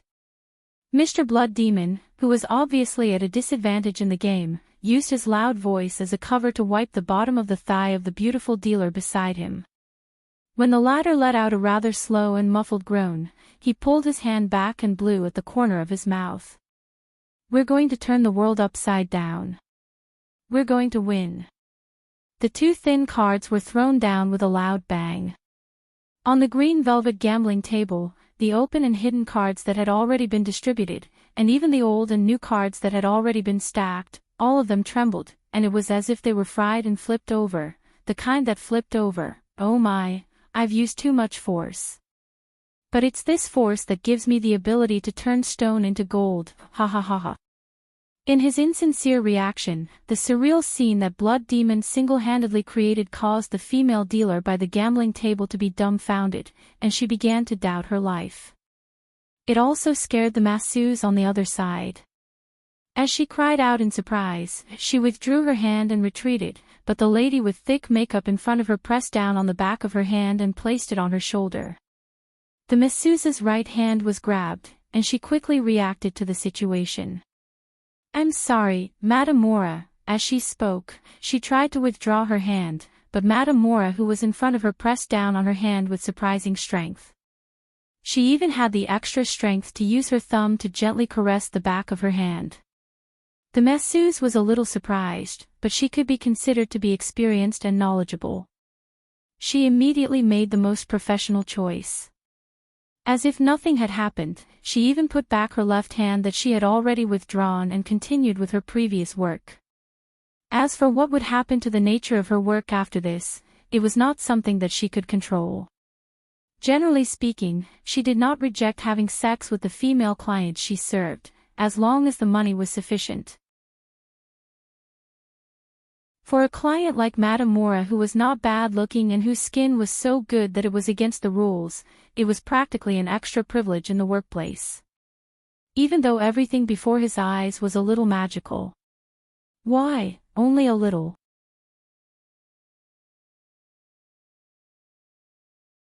Chapter 988. The masseuse was a little absent-minded. Perhaps it was because of this that she felt something extra in her hand. It was sensitive and enjoyable. There was also an indescribable sourness that stirred in her hand.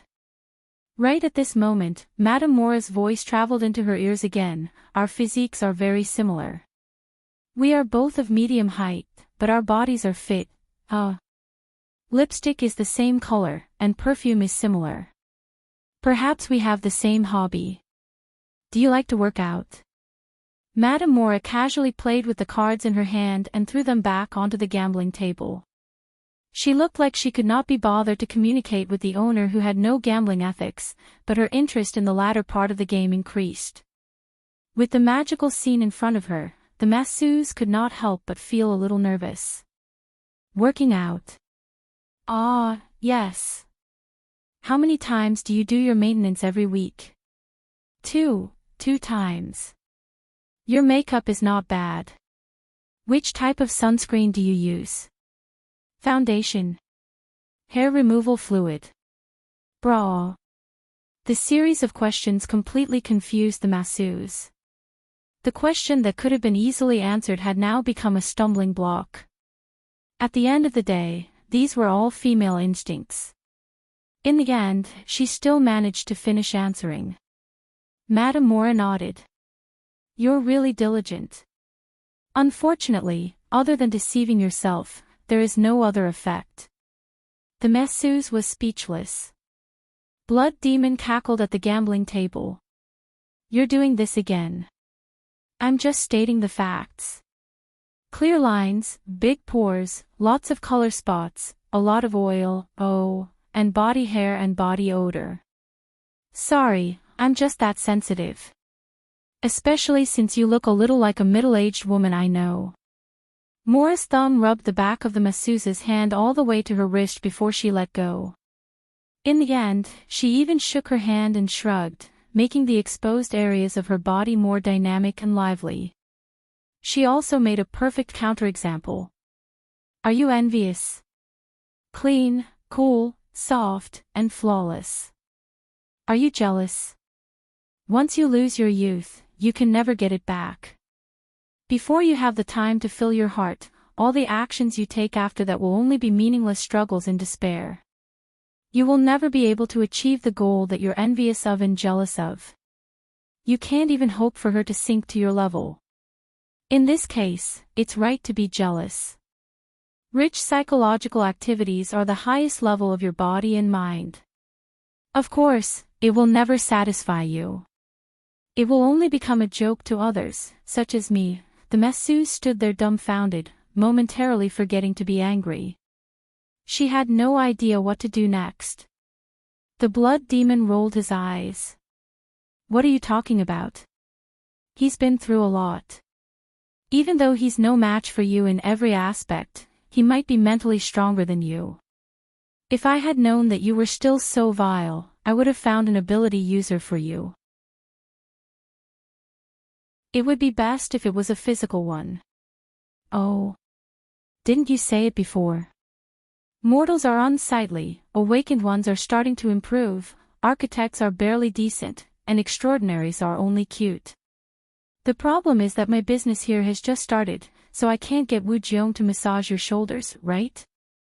That's a very good hope. Mo La laughed loudly. Her dark red lip gloss and snow-white teeth formed an extremely beautiful visual effect. Even though she did not have the reserved demeanor of a woman, she was the side that the blood demon admired the most. However, Mo La quickly shook her head. Compared to a metal rock that I can't bite through, I'd rather find a more tender one. A boy is fine too, as long as it tastes good.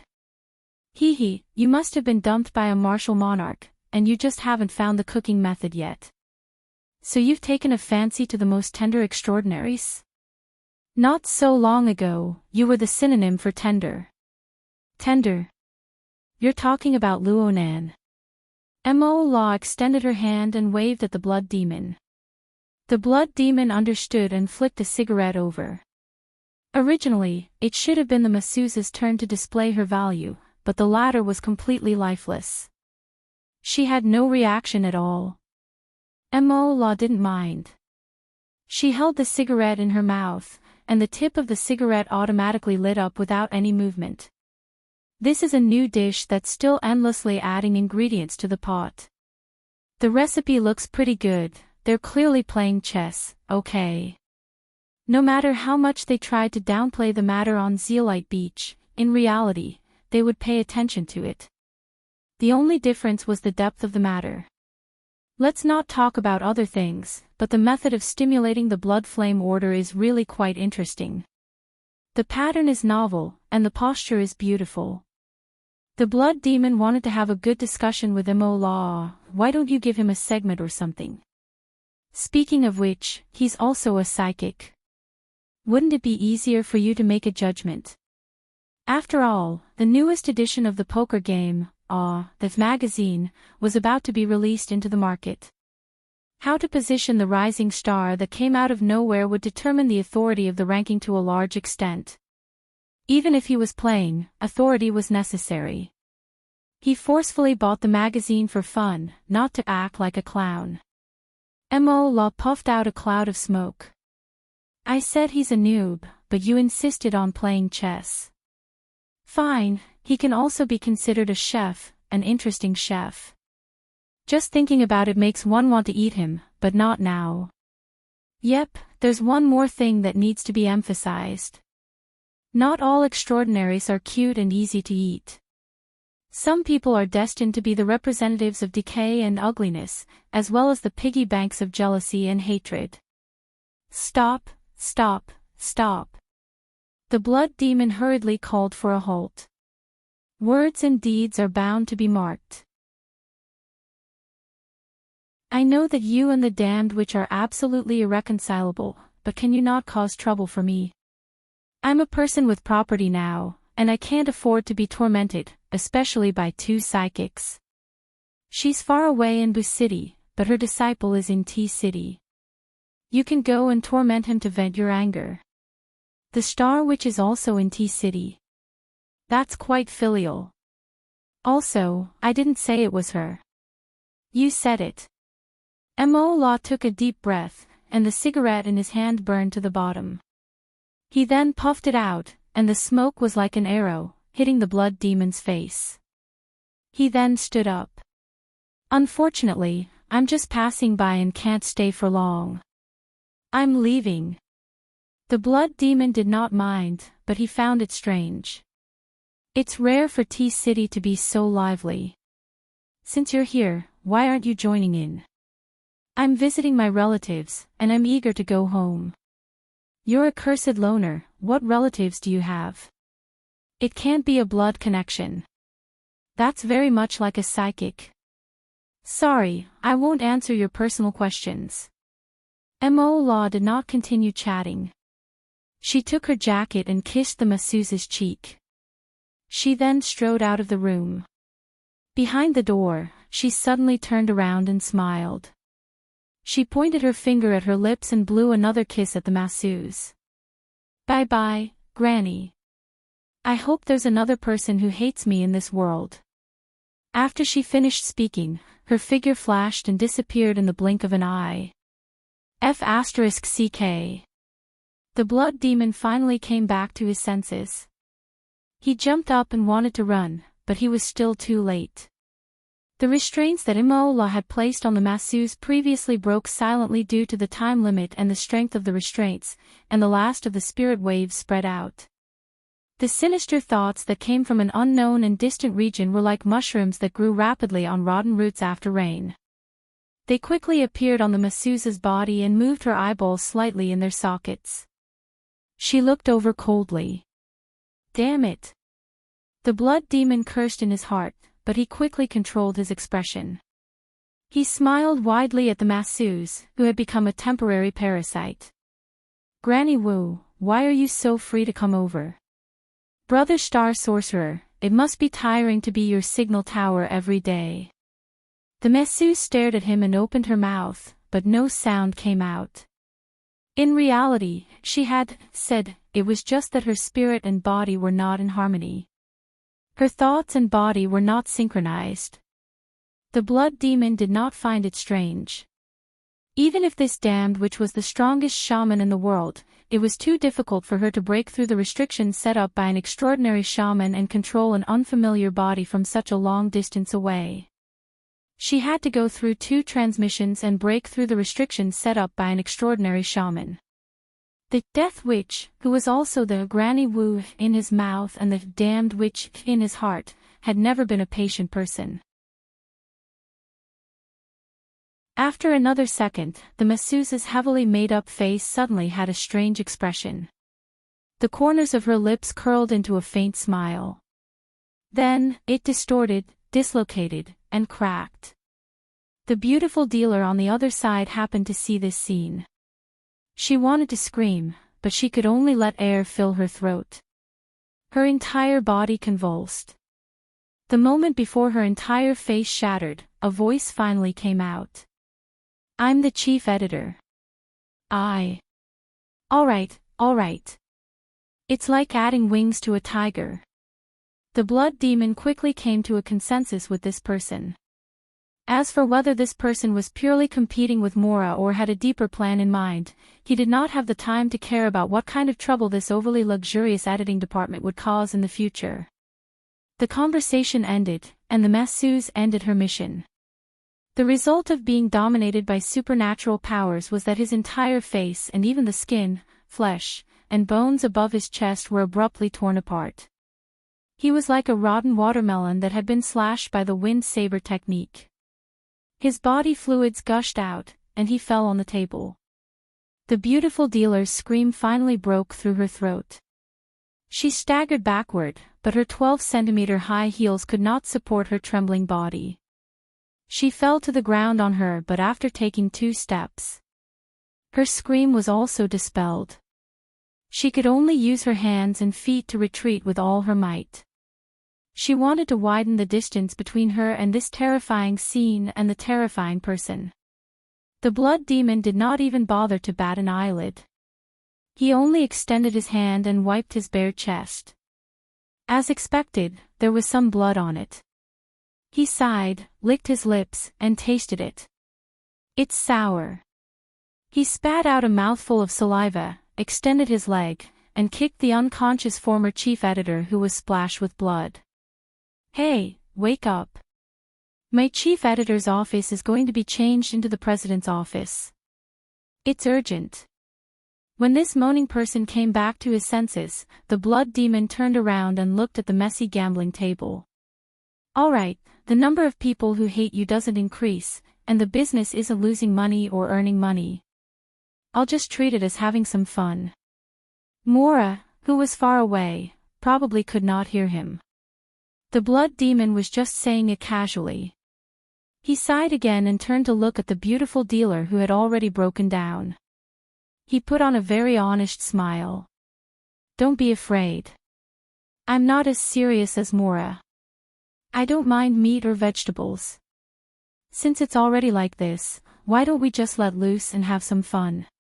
The heart-wrenching screams were destined to be unable to go beyond the walls of the villa. However, the spirit waves released by extremely terrified and despairing people were sharper than any sound waves to sensitive spirit mediums. On the street, Mola, who had his hands in his pockets and was walking leisurely, pursed his lips at that moment. His gaze was cast toward the sky, looking at the gloomy clouds.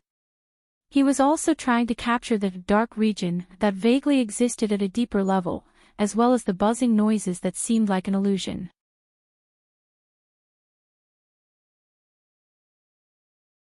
Chapter 989.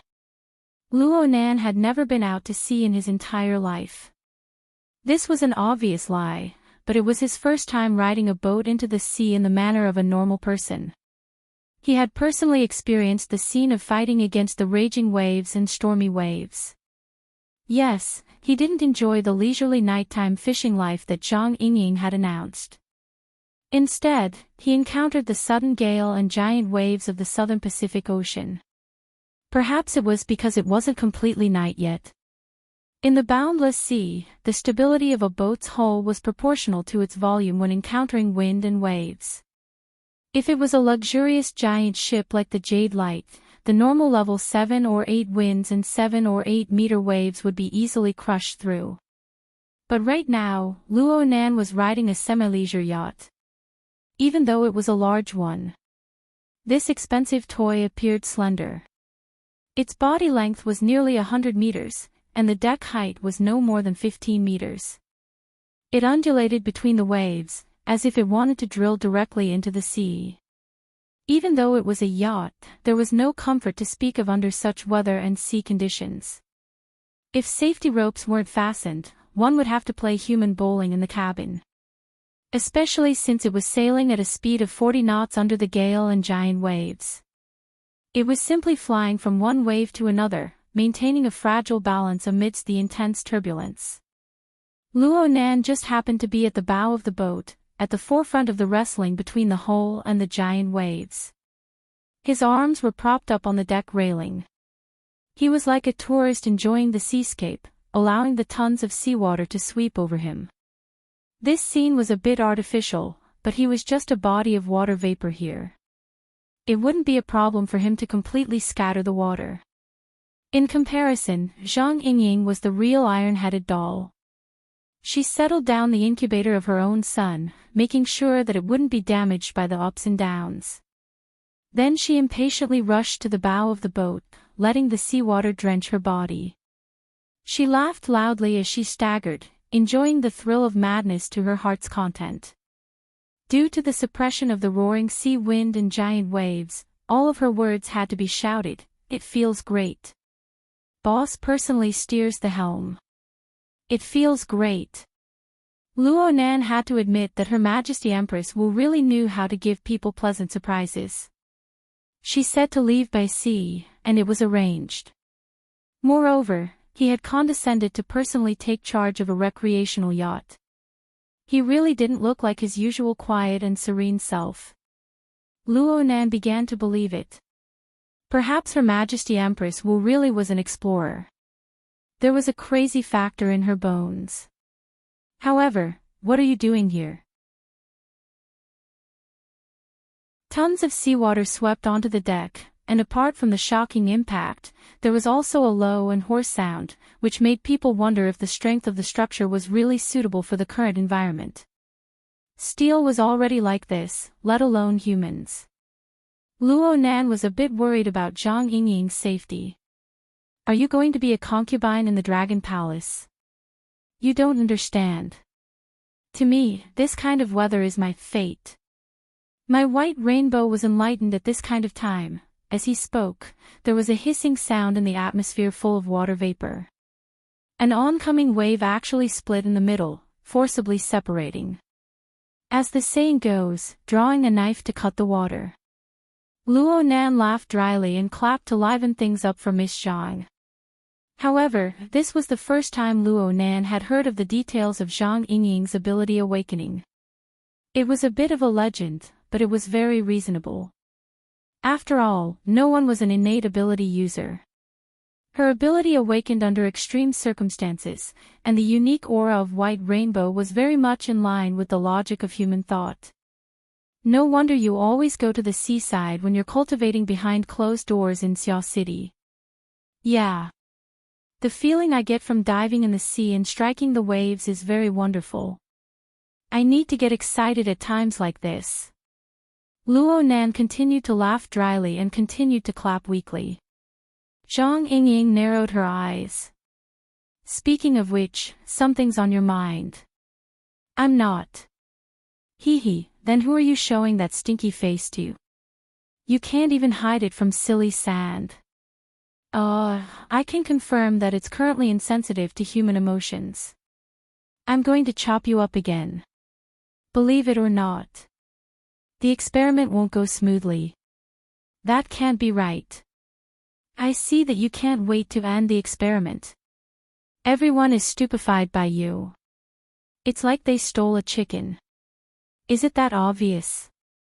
Luo Nan reflected on his own expression, but he soon gave up. He just answered frankly, the experiment went very smoothly. I just thought of some things. It was like a dream. Stop. You don't need to look at me like this. This matter is very private. I'll think about it myself. Luo Nan looked at Zhang Yingying's starry eyes that instantly glowed with curiosity. Zhang Yingying curled her lips. Then go and think about it blindly. Luo Nan laughed as well. He suddenly sighed halfway through his laughter. There are some things that can't be pondered over. Luo Nan's mood became a bit gloomy when he spoke to this point. It was just as he said. There were some things that couldn't be pondered over. Even if it was a dream that came from nothingness, it would be pierced and dissected by all sorts of psychological analysis until it was drenched in blood. What's more, it was such a realistic scene. That's right. Luo Nan was pondering over matters related to the dream right now. On Zeolite Beach, the melody of the Crimson Will was engraved in his heart. It lingered in the air of reality for the first time. He didn't think much of it at the time, but now that he thought about it, it was an attack comparable to sin poison tearing apart the dimensional wall. It wasn't that direct, but it leaked out unwittingly. By the time Luo Nan realized it, deep imprints had already been carved into the planes of emotion and reason. How could he view it as a dream? Well, Luo Nan didn't view a dream as a dream in the past. But due to the sense of distance between the dream and reality, he instinctively avoided the logical chain of reality that would bring the two closer together. He didn't go and ponder deeply over the magnificent interstellar era of the distant light concealment galaxy. He didn't know why the heavenly Yuan Empire, which was struggling in desperate straits, would form such a peculiar connection with Earth, which currently hung alone in the universe. But the reality was that Luo Nan had come into contact with things related to supernatural powers on Earth. Often, he would be able to link together with the other side after a few twists and turns. The others were fine. The most typical example was the burner, Deep Blue Walker system. The dynamo core that was necessary for the burner transformation. The formatted space and the bloodshed field. Of course, there was also the Deep Blue platform. Especially this one. The fourth division would explode. The so-called fourth division was the abbreviation for the fourth equipment division of the Heavenly Yuan Empire. It was the research and manufacturing center of the Empire's lightweight armor. Luo Nan couldn't avoid this when it came to diagnosing and repairing warframes in the relay station scene. His ears were hurting from listening to it. Why would the fourth division explode? It was a crude imitation of the Deep Blue platform. Perhaps some new things had been mixed in, but Luo Nan, who had received training as a maintenance soldier in the interruption station, could see through its most basic design ideas with a single glance. The later matured versions were fine. At the very least, they made some adaptable adjustments according to the specific level of Earth's material processing capabilities. But the ones from before, especially the experimental machine that Luo Nan used on Zeolite Beach, were completely copied from the path of the four classic molds.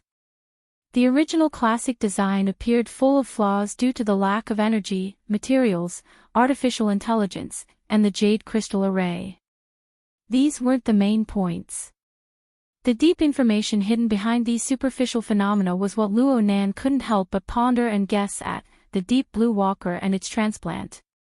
Were they related to the Heavenly Yuan Empire? How did that transplant come to Earth from some unknown place in the Hongguang Galaxy? What position did he hold in the end? Was this fellow Li Wei, who was currently nowhere to be seen? Of course, it was possible that there wasn't such a person. It was just like Luo Nan's external core or Jean Tong's divine binding hoop. Did they come from the ruins of a floating civilization? It was just like the labyrinth behind the cloud world, the abyss sunwheel in the depths of the hazy and boundless spacetime fragments, and the tattered spaceship at its edge. Who was the owner of the spaceship? Was it Liang Lu? Luo Nan couldn't help but guess due to the high degree of correlation between the external neuron and the other side. Of course, it was just a guess. The problem was that there was a continuous stream of evidence the moment such a thought arose. It was like a roaring storm pouncing over. It wasn't just the stacking interference technology thesis in the external neurons database.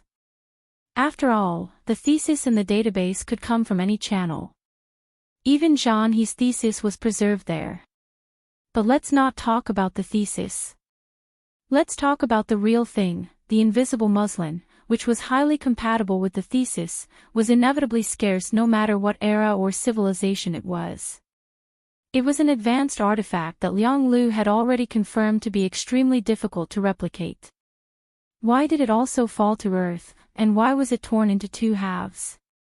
Why did the first scene of the Inner Universe simulator cut into the relay station, which was highly related to Liang Lu? Luo Nan couldn't help but think. What happened to Liang Lu and those people at the relay station in the end? Was that scene a simulated plot, or was it an event that truly happened? Were those people simulated data, or did they truly exist? At the very least, were they projections that once existed? If it really was a reproduction of a certain true scene, then even if Luo Nan could imagine a happy ending for the battle situation at the relay station, what happened afterwards? Even if Luo Nan excluded the idea that Liang Lu had drifted to Earth in the end, which was too much of a coincidence, it was hard for Luo Nan to imagine that Liang Lu's stacking interference technology was Liang Lu's invention. It was the environment that the Heavenly Yuan Empire should have. Aside from the vigilance and caution of the mental plane, Luo Nan had never experienced the harsh and callous pressure of a so-called god in the relay station. Did the Hongguang Galaxy's assault on the Crimson Wool Rift fail in the end? The thousands of years of effort of the Heavenly Abyss clan were ultimately annihilated in a puff of smoke. Did the current Hongguang galaxy degenerate into a vicious hell? Or did it become a paradise for fantasy types or outer realm types? Or was it under the rule of some interstellar civilization? Was it the Star Alliance? Was it the Kingdom of Gods? Or was it something else? What sort of fate did those people and those faces within the relay station of Outpost 4 have? Luo Nan wanted to know. He wanted to know no matter what.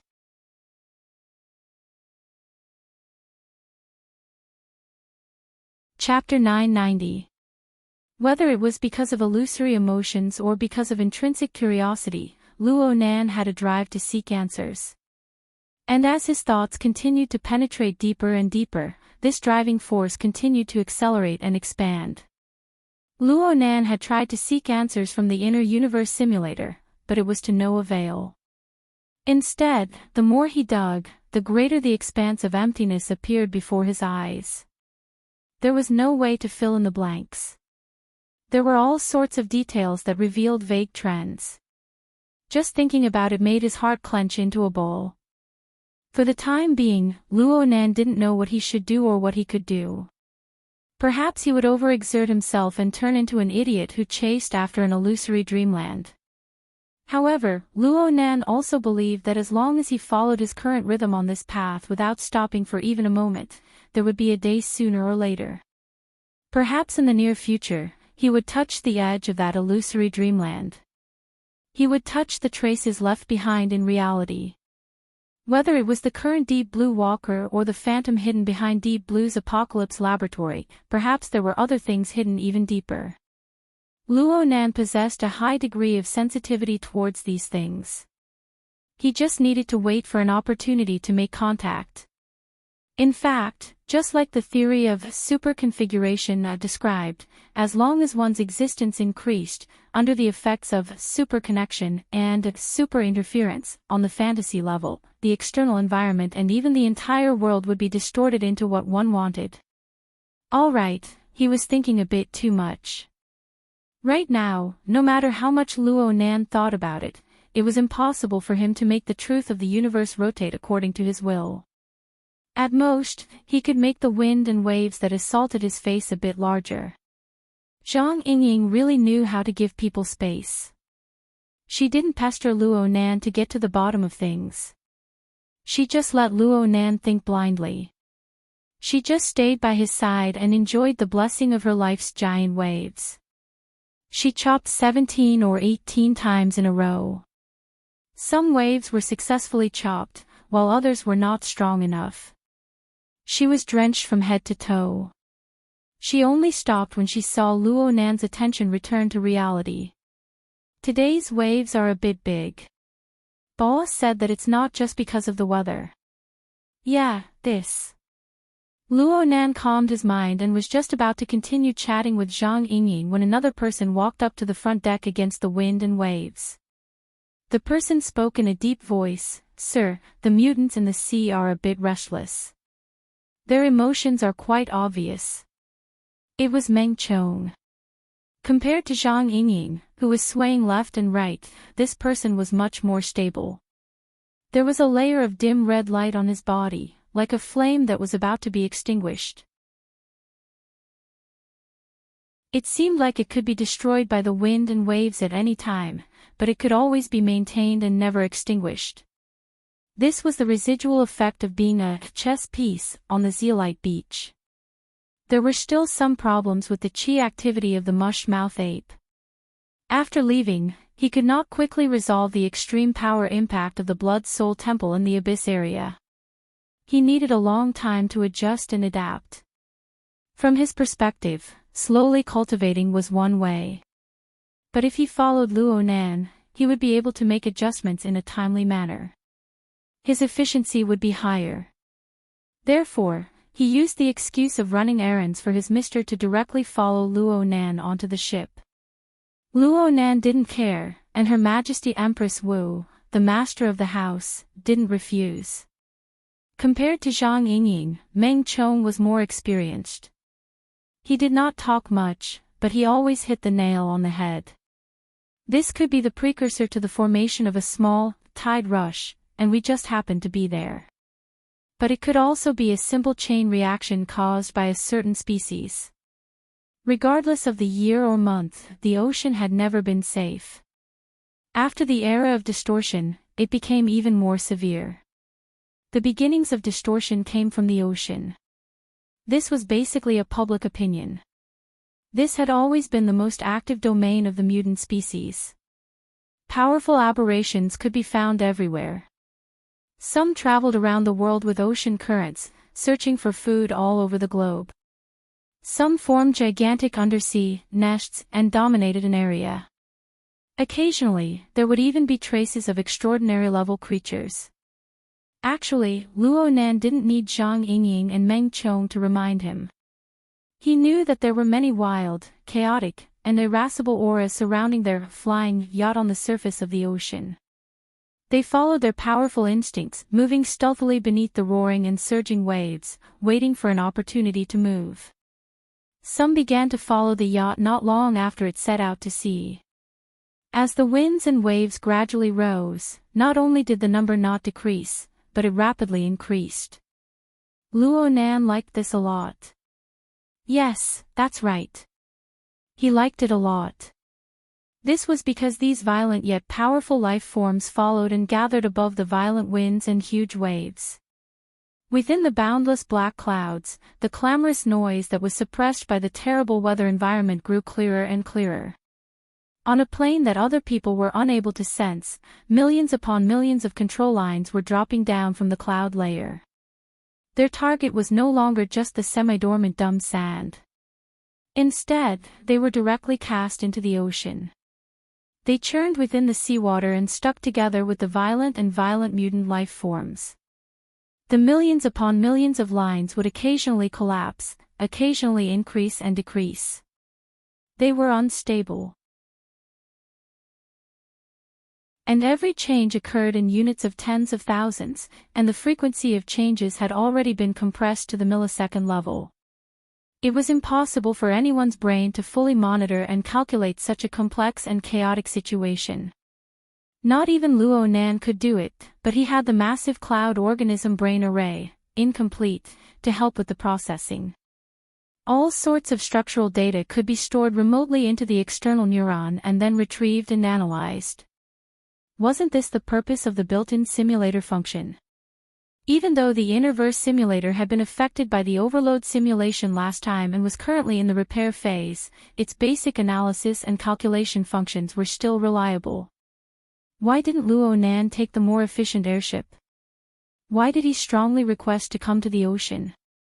It was absolutely not for the sake of leisurely night fishing, nor was it because he wanted to pull up a few groundless big fish. In the end, it was just this one reason.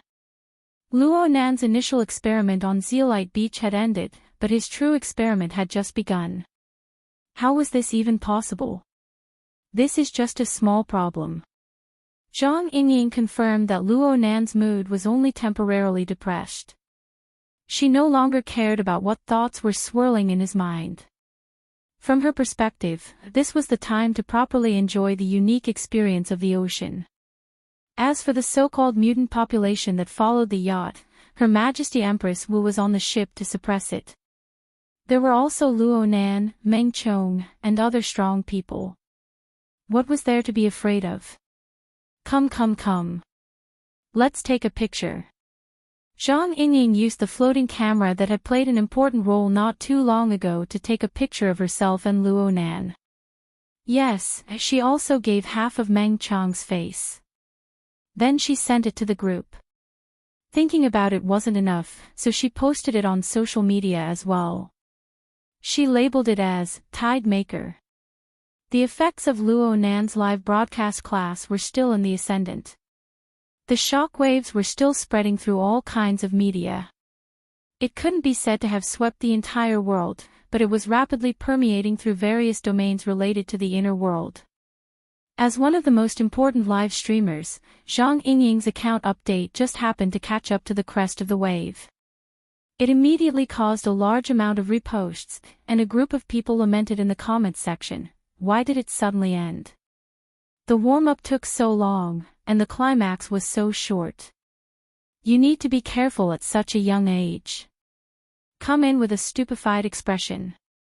Leave with a stupefied expression. My writing on the blackboard. Who has class notes I can borrow to copy? This damned capitalistic society. I've been charged for all the shared resources I've found. Zhang Yingying didn't care about this. She couldn't care. Right now, she was already in full swing chatting with the people in the group. She would send a photo of Luo Nan at the bow of the yacht from time to time. It could be considered a benefit for her friends. However, the fellows in the group were all greedy. What are you posting pictures for? Start a live broadcast. Ask teacher Luo to give a small lesson. Don't use cavalry. Get infantry. There's nothing to see right now. He's still grieving over the changing seasons. When all was said and done, it was nothing more than a puff of water vapor. This was truly like a dream, an illusion, a bubble. How hateful. This was such a good opportunity. She couldn't even see if there was any material. Zhang Yingying muttered in her mind, but in the end, she complied with the will of the people. She displayed the function of the floating camera to its peak, giving Luo Nan a relatively stable shot amidst the violent storm. The signal transmission over the sea was just like that. Even though the psychic wave network did some optimization after receiving the signal, it could only barely be said to not lag. Meng Chong consciously retreated backwards, avoiding the area covered by the camera. He continued to stand steadily beneath the wind and waves, acting as a bodyguard. This could be considered his job. Come. Say hello to everyone. Sing a song or something. Perhaps it was just as Zhang Yingying said. Violent winds and giant waves were her life. She really was a bit high. A few hours ago, Luo Nan had whistled for no more than a few dozen seconds in total, but it had left him extremely amazed. He really wanted to try and see if he could squeeze out more from Luo Nan. Luo Nan still remembered a few fragments of the melody, but there was no need to, right? He just pretended not to hear and greeted everyone in the group. Then he skillfully changed the topic. I almost forgot to ask you. You were talking about the diamond on the beach. What in the world does it mean? Zhang Yingying curled her lips. I shouldn't have had such hopes for you. What's the two of diamonds? Luo Nan had just snuck him out. Papercut had become a negative example in front of all the ability users in the world. Only now did he tidy up his mood and go online. He thought that a new lesson had come out, so he asked in a hurry. Let's play cards. Zhang Yingying responded in a bad mood. I'll give you the two of diamonds. Do you want it? Go, Ghost Manager. Papercut was a veteran operator of a handicraft store. Whether it was playing cards or selling cards, he was considered a professional. Sure enough, your courage explodes when your name resounds. Bamboo Pole already understood what Zhang Yingying was talking about. He chuckled and sent a beautiful photo. The photo was a snapshot. Only the side profile of the target was captured. Through the gaps between the swaying strands of hair, Bamboo Pole was able to capture the outline of the woman's side profile, which was even more profound under the thick makeup. He could also see the sharp gaze that instantly stared into the camera. You even dare to manage this person. Speaking of which, the person who took this photo must have grass growing 3 feet above their graves, right? Sister Cat Eyes. Shuai Lei interrupted. Godly cat eyes. No wonder you haven't been able to find a new home after being dumped last time. Gosh, I misread. Sorry. Shuai Lei hurriedly apologized. Straight men mostly relied on their makeup to recognize people. In the circle, only Cat Eyes, who often hung out in nightclubs, would wear this sort of attire. There was no response from Cat Eyes. Holy crap. You guys are talking about the two of diamonds. Papercut finally came to a realization. He sent a thumbs down emoji. You guys are in the South Pacific. Then I'll wish you guys a happy reunion with the King of Diamonds.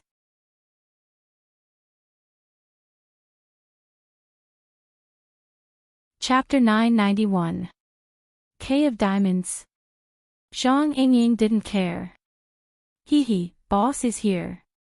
Boss Luo can also make up the numbers. What am I afraid of? F***ck, brother Papercut is so ruthless. It seems that you were almost sliced into pieces by the Shangding building this morning. But I'm really drooling over Mola's type. It can be used to attack or defend, and it can also be used to attack or be useless. It's definitely a versatile style. Similarly, the active octopus also came online. When it came to the gossip of the extraordinaries, the atmosphere in the group heated up. Speaking of which, Her Majesty Empress Wu hasn't entered the deck yet. This edition should be in, and there have been a lot of changes in the past few years. Jin Buhuan, Jin Tong, Gong Qi. F***ck, I just found out that 2/3 of the people who need to change cards are related to Luo Yuan. Boss Luo should also be in the deck. I think 2 of diamonds is quite suitable. Boss Luo has always kept a low profile. He might not authorize the magazine. The sudden interruption caused a row of vomiting emojis to fill the screen instantly. Do you really think I don't read the group chat? Luo Nan swiped through quite a few pages and discovered that he recognized every single word on the page. But when they were put together, it was like reading a heavenly book. He finally couldn't hold it in anymore. Don't just care about killing and burying. Can you give me an explanation? Nowadays, intellectual property rights are all charged. Zhang Yingying took the initiative to retort. The quality of today's live stream is so good. It's so tiring to watch. It's not easy to memorize the words on the blackboard, and it takes a lot of electricity to record, okay? If it wasn't for Yingying's parent-child program, I would have gone back to sleep. Some people's explanations are too inhuman. In the end, they only care about their own experiments and don't explain anything. It's really embarrassing for us researchers. The octopus was also full of complaints. I was almost dragged to the Shangding building to be dissected. In the end, I was laughed at by that brat He Donglu the entire way. Have you ever considered my feelings? Papercut was truly resentful. It was rare for him to be proud and pampered. After looking around, we know that our physical bodies have no human rights. As your senior brother, I don't have the face to tell my master. Shuai Lei joined in the fun. Hee. Red Fox was the simplest. There were also a few people who didn't speak, but they also entered the spectator mode. Luo Nan blinked. Then we'll arrange for small classes. It's free. I don't even want honor points. Don't be like this.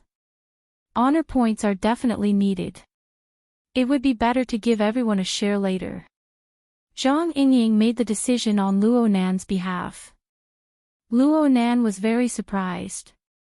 Could it be that in your eyes, I don't know how to surf the internet? With so much free time, I'm about to find out who started Card Deck magazine. There was an awkward silence in the group for a second. Octopus quickly answered, I know. Deck magazine is controlled by the Mystical Information Society. It's a semi-official media organization authorized by the Star Alliance Committee. It said that the big shot behind them is Bai Hao. You know Bai Hao, right? He's a veteran extraordinaire. He lives in STEM City and works in the world government. He's the highest representative who connects with the inner world all year round.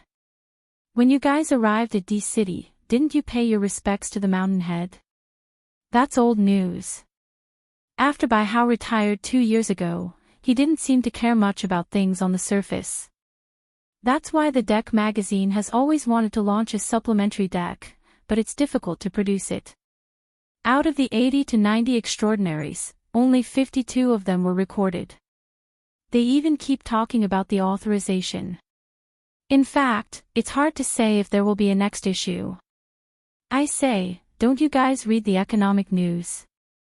Bamboo Pole was very astonished at the knowledge and information sensitivity of the human evolved elites in the group. Yesterday morning, the Mystical Information Society already made an announcement. Deck magazine has already changed hands, okay? The person who took over is also super high profile. What? Changed hands. By how is holding the line in the back? Who would dare to take over if they aren't extraordinaries? Wouldn't they be worried that there'll be another shocking gossip like, for the sake of the ghost card, Rabbi the Clown fights a secret battle with a High Lord? Ah, no, a natural disaster. Fuck, blood demon. Isn't this guy messing around? Following the transfer of the news link, the topics in the group once again deviated towards an unbearably chaotic state. However, Luo Nan, who was relying on himself to look up information, was already barely able to keep up with everyone's rhythm. At the very least, he already had a relatively clear understanding of what Zhang Yingying meant when she said, square. Simply speaking, the recently chaotic Deck magazine, which had a powerful background in the past, specifically targeted extraordinaries.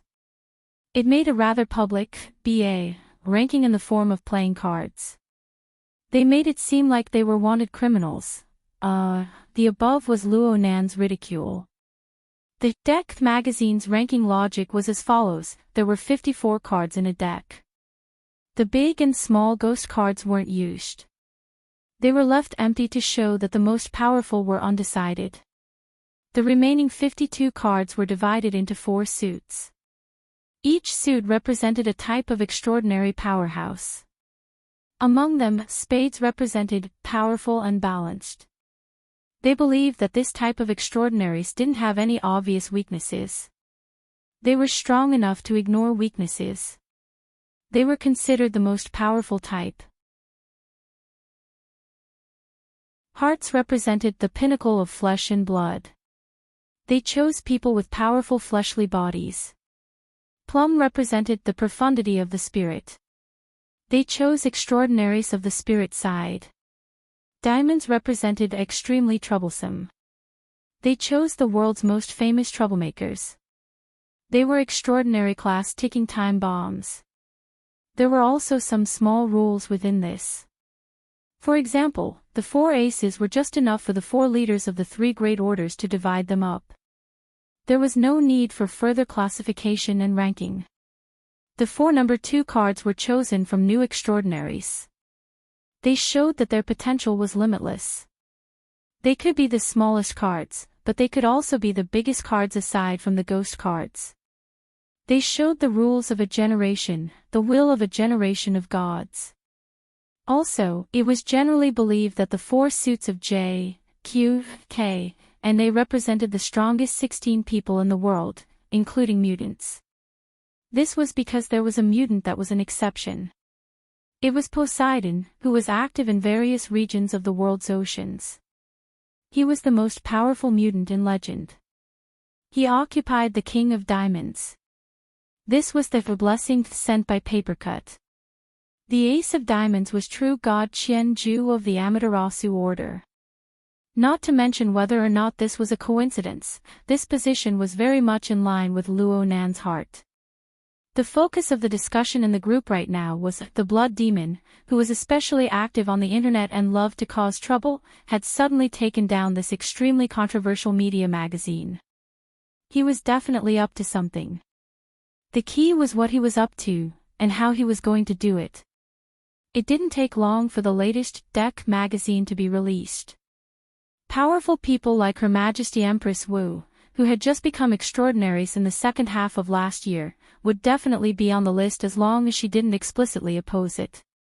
Then would the most eye-catching Luo Yuan be on the list as well? What suit and what position would they be in? Boss will definitely be in the spades group. But if he doesn't lose, he'll be in 2 of spades. Zhang Yingying was naturally filled with confidence. Bamboo Pole thought a bit more. You can say that there's no problem, but the spades group is full of people right now. They're all veteran powerhouses. Every one of them is unbelievably stable. I feel like we'll offend them no matter who we replace. You can't just ask President Ouyang to abdicate, right?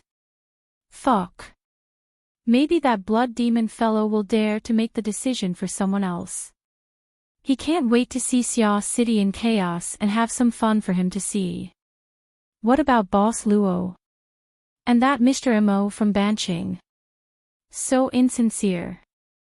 Isn't it boring? I'm talking about what suit. You won't admit it even if I tell you to feign ignorance. It's definitely 2 of diamonds arrangement. My Miss Mola has been keeping a low profile lately. She's been cultivating her mind and character. She can totally be assigned to Plum Blossom.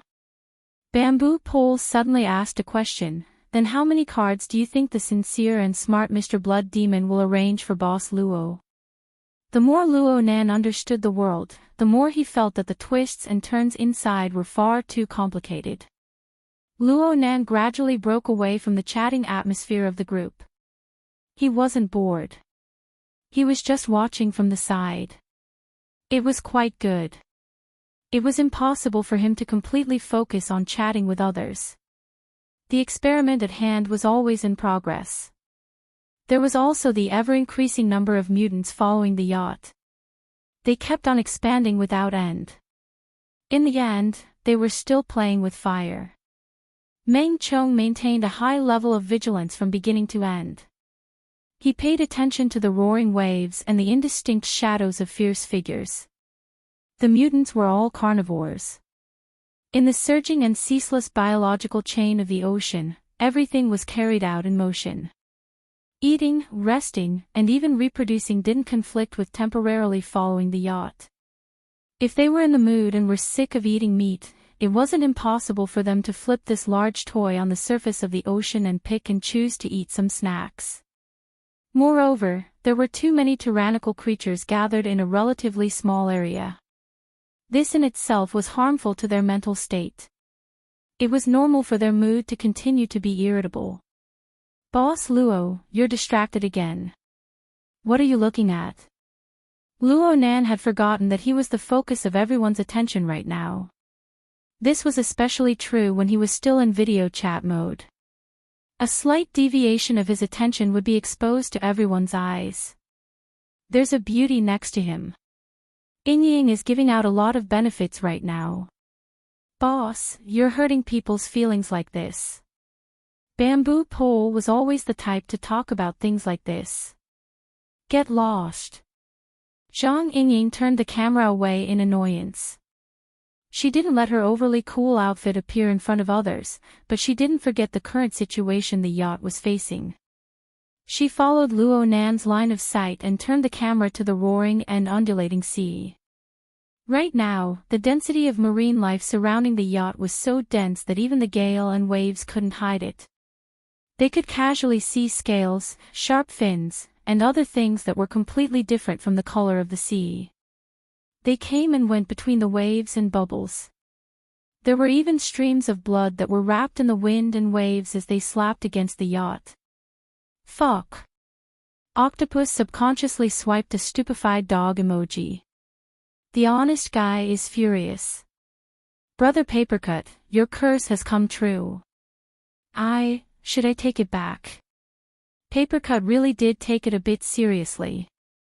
Zhang Yingying's choice of camera had a very strong visual impact.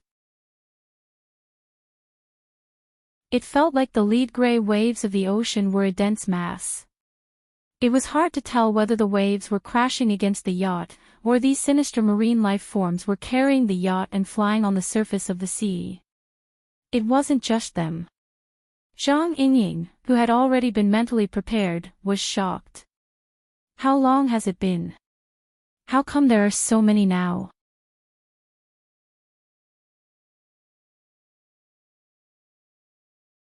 Chapter 992. This doesn't seem like tide rush.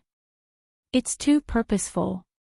It seems like there really is something attracting them, triggering their greed and restless emotions. Though Meng Chong had a physical body, the Blood Flame Order was a professional among professionals when it came to sensing and utilizing the extreme emotions of living creatures. Their words held great authority.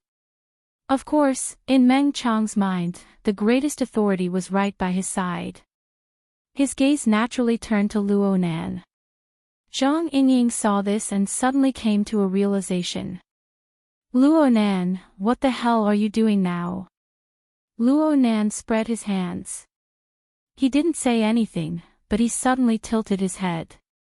Do you guys hear something? Don't change the subject. Do you have ears? Oh, I was wrong. It's an oscillating psychic wave.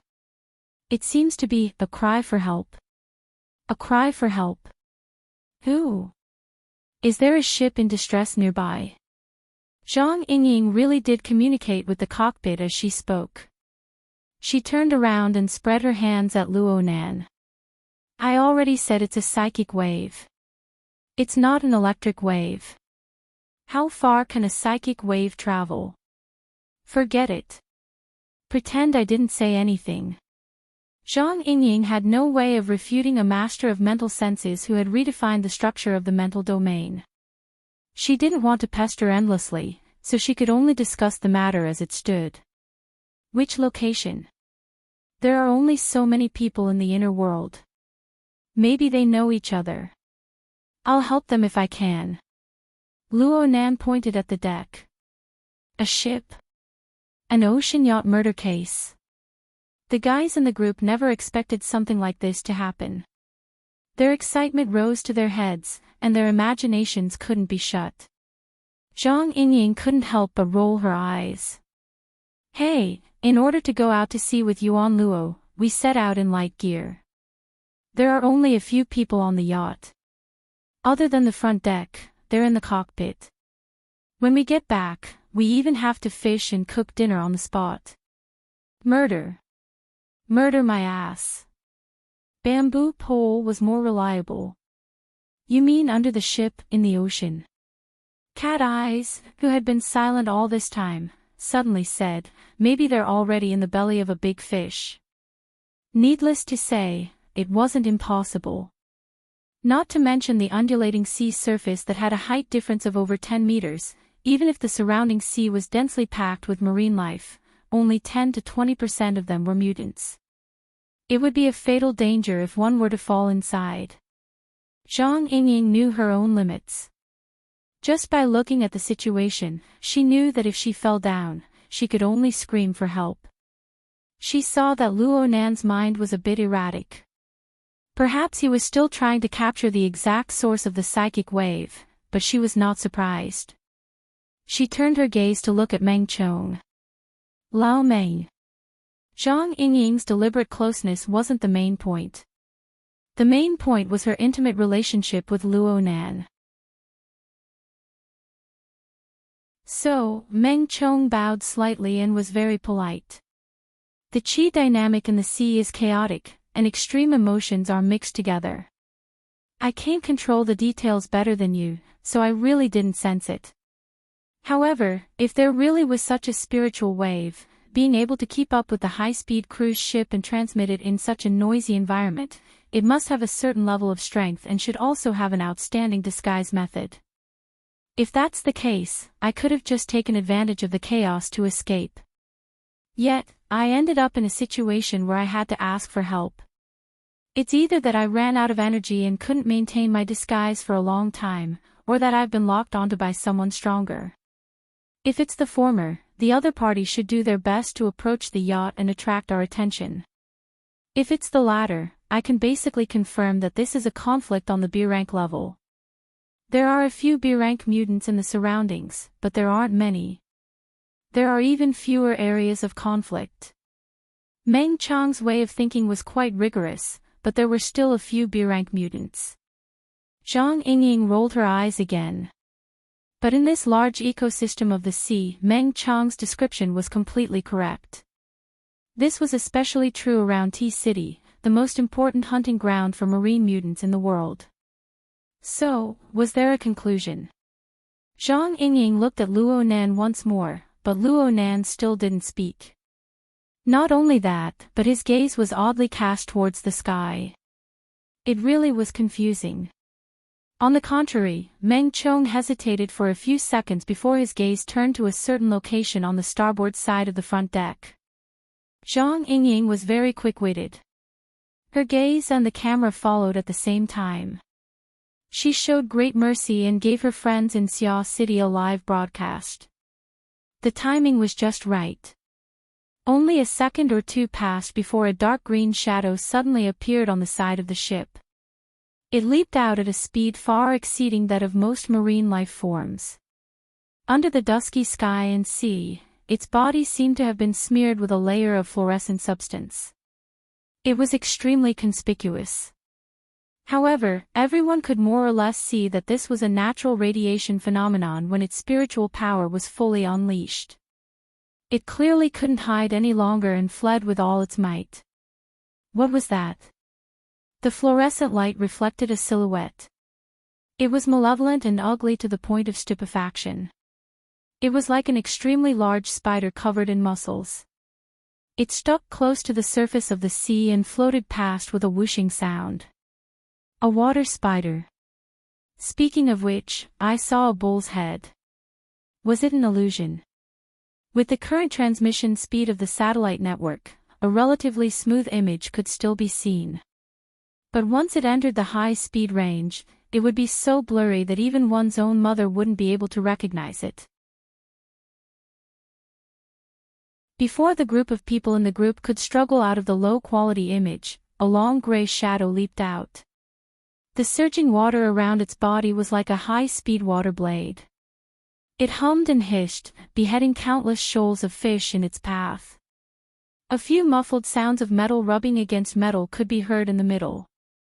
"Ah, my boat!" Zhang Yingying's cry of surprise was only a foil. Most people's attention was still on the chase. The muscular spider in front looked huge, but its lightness was incredible. It moved on the undulating waves of the sea as if it was walking on flat ground. It was extremely agile, as if it could fly at any time. As for the one chasing behind, it looked like a conger eel or a sea snake. It looked fierce and violent, like a long spear or a giant axe. With a single movement, it could cut apart all living things in its path. It had an extremely strong explosive power and was definitely faster than the former. It was just that its agility was slightly inferior, which was why the muscular spider in front of it had repeatedly escaped. Perhaps that was why the muscular spider did not dare to go too far. It used the yacht as cover and circled on the surface of the sea. It really is a B-class. Zhang Yingying was a little jealous. Generally speaking, the B-class spiritual side was easier to distinguish. It was based on whether one's consciousness could penetrate into the abyss and interfere with it. The standard for physical side was a little more vague, but turning nothingness into reality was definitely a hard bar. To be able to borrow power from relatively insubstantial objects such as seawater and the atmosphere, even with the addition of the racial *ability, it was not too far off. After watching for a long time, everyone had absorbed enough images and began to distinguish some things. F*CK, a battleship slicing blade. Which one? The one behind. Obviously. Bamboo Pole was still at the level of an intelligence expert. In a few seconds, he had sent the information and relevant images to the group. Be careful, this kind of mutated blade eel is also a stubborn child. Its entire body is harder than gold and iron. Cutting the hull of a ship at high speed and causing a shipwreck is a common occurrence. Moreover, it is used to non-hunting killing, so there is no reason for it to slash people. If you could send this 10 seconds earlier, I would be very grateful to you. Zhang Yingying blew hard on her forehead to dispel the annoyance in her heart. The problem was that the hair in front of her forehead was already wet and could not be blown up. It was even more annoying to have it lying on her forehead. The starboard hull is damaged. There is no leakage right now, but it will be hard to say in a few minutes. Also, what is that deformed thing in front of us? Right now, everyone knew that it was not a spider and that the bull head was not an illusion. That fellow really did grow half a bull's body. Its muscles were knotted, and its head had a short horn, a long face, a thick nose, and a large mouth. It was indeed an enormous bull head. However, the area where the bull body and the spider body were connected swelled and deformed. It began to rapidly transform into the image of a spider, and the dark green fluorescence it emitted came from this area. 8 hairy claws extended out from the area where the body was connected. The tips of the claws were faintly discernible, looking extremely tough and sharp. Zhang Yingying frowned as she evaluated. This body structure is a bit like a human-faced arachnid. If that thing had a body, could it be called a cow-faced arachnid? This is a bull demon, the traditional demon form of Ban City. The one who responded to her was actually Luo Nan, who was destined to have no fate with Erudite. Zhang Yingying was truly shocked. How did you know? You've seen it in Ban City. You could say that. Luo Nan had indeed seen a portion of the roughly processed bull demon skeleton before. The processing factory of the Great Zay Order was most proficient in processing this kind of mutant material. The perfect skeleton that Luo Nan's main body needed to display its greatest combat strength was made from this material. You really are different now that you have experience. It was hard to tell whether Zhang Yingying's words were praise or sarcasm. Oh right. Didn't you just say that someone was crying for help? How come a bull demon popped out in the end? Where's the person? Luo Nan raised his chin and once again stamped the scene of the chase, which had already circled to the rear half of the yacht. Actually, there was no need for confirmation. Many people, including Zhang Yingying, had already reacted. You're joking, right? That muscular spider, bull demon. Yeah, it's the one crying for help. It's been crying for help all this time. It seems to have recognized Her Majesty Empress Wu. You guys sense it carefully, you're getting more and more bizarre the more you talk. Zhang Yingying looked at Meng Chong. Meng Chong smiled wryly and shook his head. The mental domain is too chaotic. I'm not good at this. Luo Nan felt that the situation was very clear. This bull demon is very smart. It has some ability to communicate with people. It discovered that it was being chased and that its chances of escaping were slim. It simply fired psychic waves to tangle with us. Let's hope that Her Majesty Empress Wu can save its life. The chain of logic is quite complete. Zhang Yingying could only give this evaluation. It must be said that the level of intelligence of high-level mutants had always been the focus of research in the wilderness. Ever since the era of mutants, there were hundreds of cases of mutants and humans realizing the communication of consciousness. Be it true or false, these cases occurred every year. Zhang Yingying would not easily refute or deny a person of authority like Luo Nan. She just wanted to figure things out. You're saying that it went looking for the boss, and then you monitored it. Something like that. The boss didn't respond to it. Not at the moment. It should be. Indeed. Zhang Yingying looked at the exhausted appearance of the bull demon. If Her Majesty Empress Wu allowed it, then it wouldn't be like this. The boss didn't respond to it. Could it be that he thinks it's too ugly? He probably doesn't want to get involved in trouble. Zhang Yingying pursed her lips. I feel that letting it go would be a big problem. If we let that battleship slicing blade make a few more rounds, then it'll be our turn to send a distress signal. How far away is T-City? It's the standard way to throw our face into the Pacific Ocean. Luo Nan grunted. That proves that Her Majesty Empress Wu feels that interfering would be a big problem.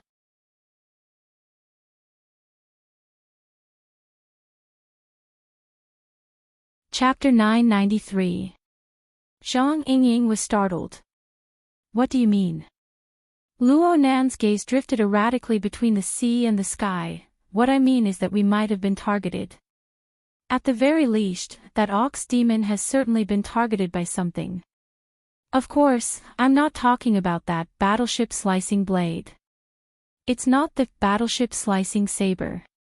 Are you saying that the battleship slicing saber is under someone's control? Yeah, he probably wants to rush to the periphery. Luo Nan responded unhurriedly. Right now his attention only occasionally swept across the scene of the pursuit. The vast majority of his attention was cast towards the gloomy clouds in the sky. Influenced by him, Zhang Yingying also looked up at the sky. Up there. Luo Nan answered honestly, I'm not sure. I just feel like I'm being spied on. Perhaps I can ask Her Majesty Empress Wu for guidance. Wait a minute, you said, maybe. Both you and the boss are not sure. Zhang Yingying blinked her eyes. She finally grasped the main point of Luo Nan's words. Hey! Think about the cage theory. You can't just randomly spout these words. That is the truth.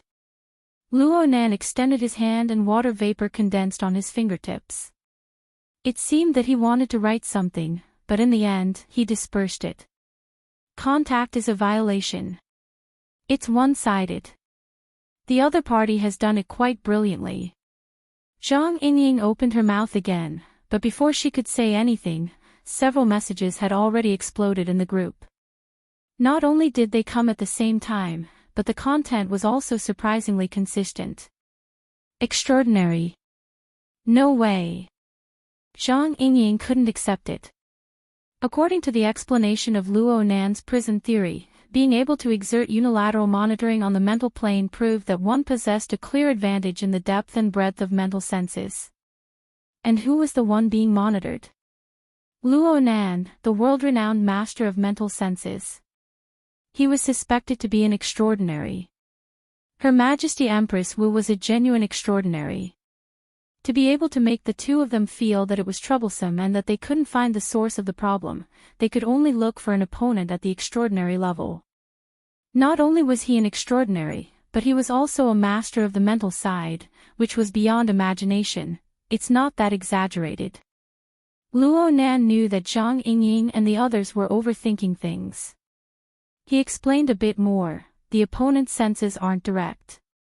It's just that it's very good at using the medium. The battleship slicing blade was one of the mediums. Many of the surrounding fish and mutants were the same. We still can't figure out where the other party is because a large portion of these living beings have already been tampered with. They are equivalent to preset sensors. In this way, exposing ourselves to these guys is equivalent to exposing ourselves to that person's eyes. These sensors only send out signals. They are everywhere, in the sky and under the sea. It's a mess. The one responsible for the surveillance should have a special frequency receiver that could receive and decode the signals. We can find the transmitter, but we can't find the receiver, that's all. Some of the more technical details didn't need to be discussed. Luo Nan just summarized, in short, we've been tagged. There's a high possibility that it's an extraordinary, but it's a strong enemy. Let's keep watching. Zhang Yingying asked, what's the reason? There's the factor of distance. The psionic wave signal sent out should be very suitable for long-distance transmission, just like radio or infrasonic waves. From the looks of it, the monitor might be very far away.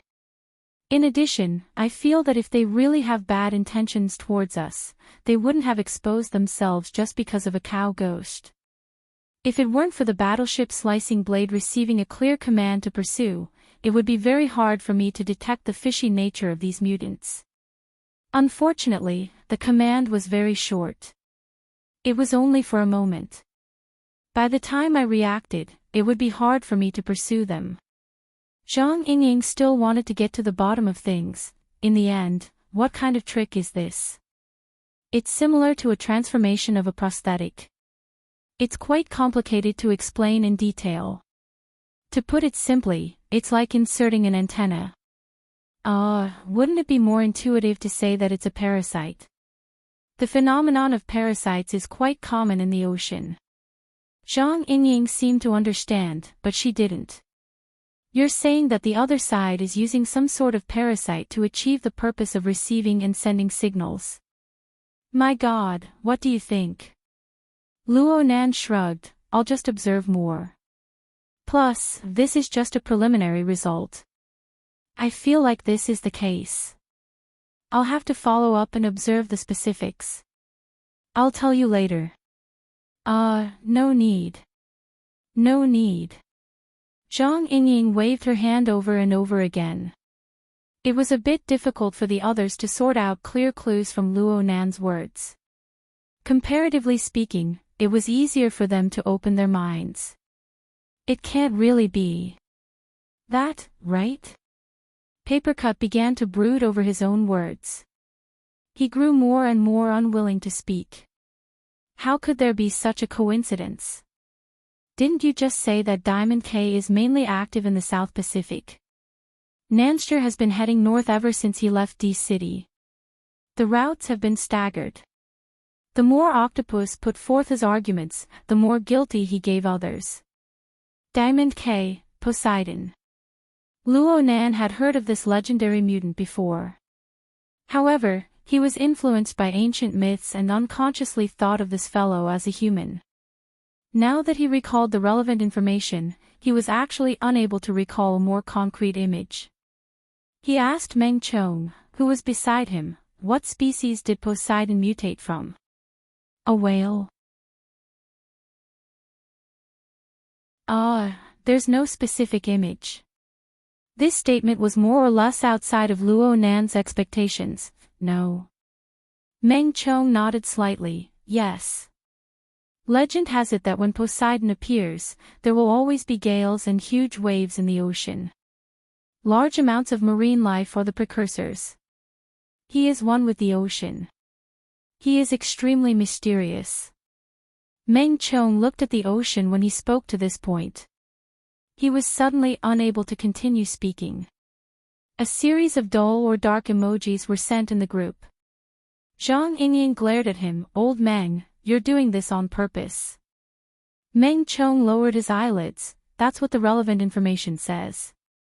Zhang Yingying choked. She was actually unable to refute. Luo Nan was very curious, no one has ever seen his true appearance. Then how do you know if he's Poseidon or not?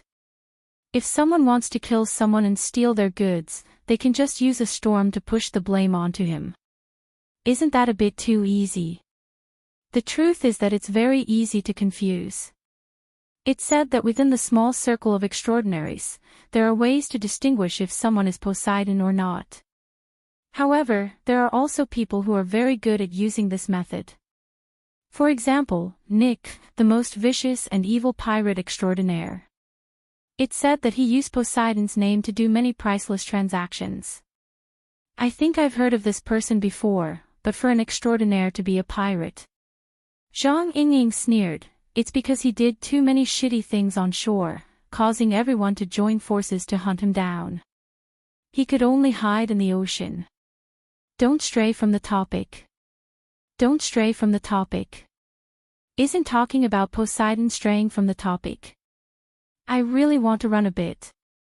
Meng Chong continued to return to the topic of Poseidon amidst Zhang Yingying's grumbling.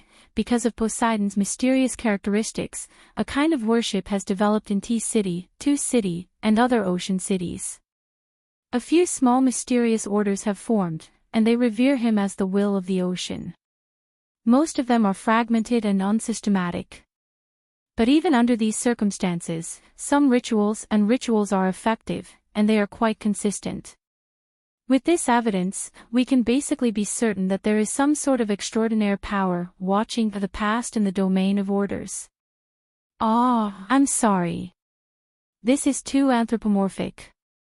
Perhaps it's more objective to call it resonance.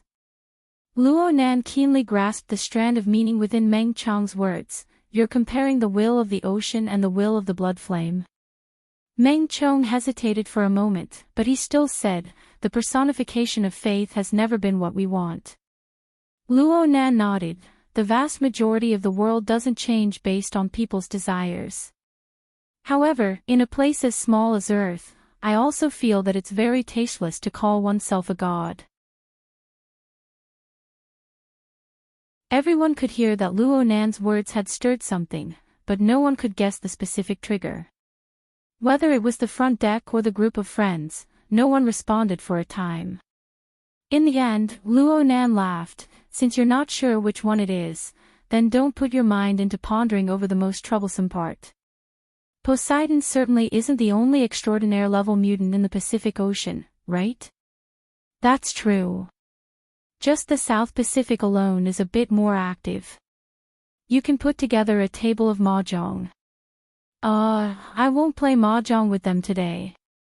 Zhang Yingying gave him a virtual kick. Forget it. I'll go ask the boss and see what she says. Maybe she already knows what's going on.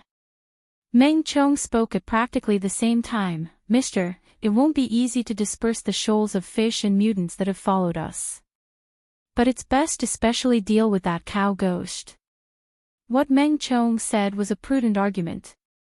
It was very clear that the cow ghost was a key point. Before the other side showed any obvious hostility, it might be better for both sides to chase the unstable factors far away. Luo Nan went before he could respond. Not too far away on the surface of the sea, the cow ghost made another turn as it fled. It practically stuck to the front of the enormous waves stirred up by the gales ahead. It was like a Qigong expert chasing a cicada in 8 steps on a precipitous wall. With a few successive strokes, it borrowed the force of the waves to quickly make a turn. It stuck to the enormous waves that had already rolled inward, narrowly avoiding the pursuit from behind. Right now its direction was already parallel to the direction of the yacht. Comparatively speaking, the battleship's slicing blade was reckless. Its charging momentum didn't decrease in the slightest as it forcibly pierced through the enormous waves. It was as if it was a thin piece of paper. Similar scenes had already occurred many times before. One didn't need to look to know that the mutant blade eel would once again cleave through the enormous waves in less than half a second to slaughter its way back. Therefore, the cow ghost, which had just avoided a calamity, didn't stop at all. Its 8 sharp limbs lightly sliced across the surface of the sea. Neither the waves nor the mutants within the waves were able to obstruct it in the slightest. It chased the side of the yacht, and in a few moments, it had snatched some distance from the bow of the yacht. It was about to begin its next round of detours. But this time, it didn't snatch it. It was as if a solid wall had suddenly been erected in the air in front of the yacht. It was formless and colorless, but it was harder than steel. This fellow's head smashed into it, and its entire body shook violently. It wasn't able to move even a millimeter forward in space. Practically all of the rebounding force acted on its body. It only stiffened for an instant before going limp. The yacht just happened to catch up to it at high speed, sending it flying. It then ran over it a second time, submerging it within the dense flood of seawater and living beings. You're tuning into the LoveLore Library YouTube channel. We're so grateful for your support, and don't forget to subscribe to join us on this incredible journey through captivating stories. Your generosity through donations truly makes a world of difference, as it's the primary source of revenue that allows me to expand and enhance this channel for you. Thank you from the bottom of my heart for being a part of this adventure.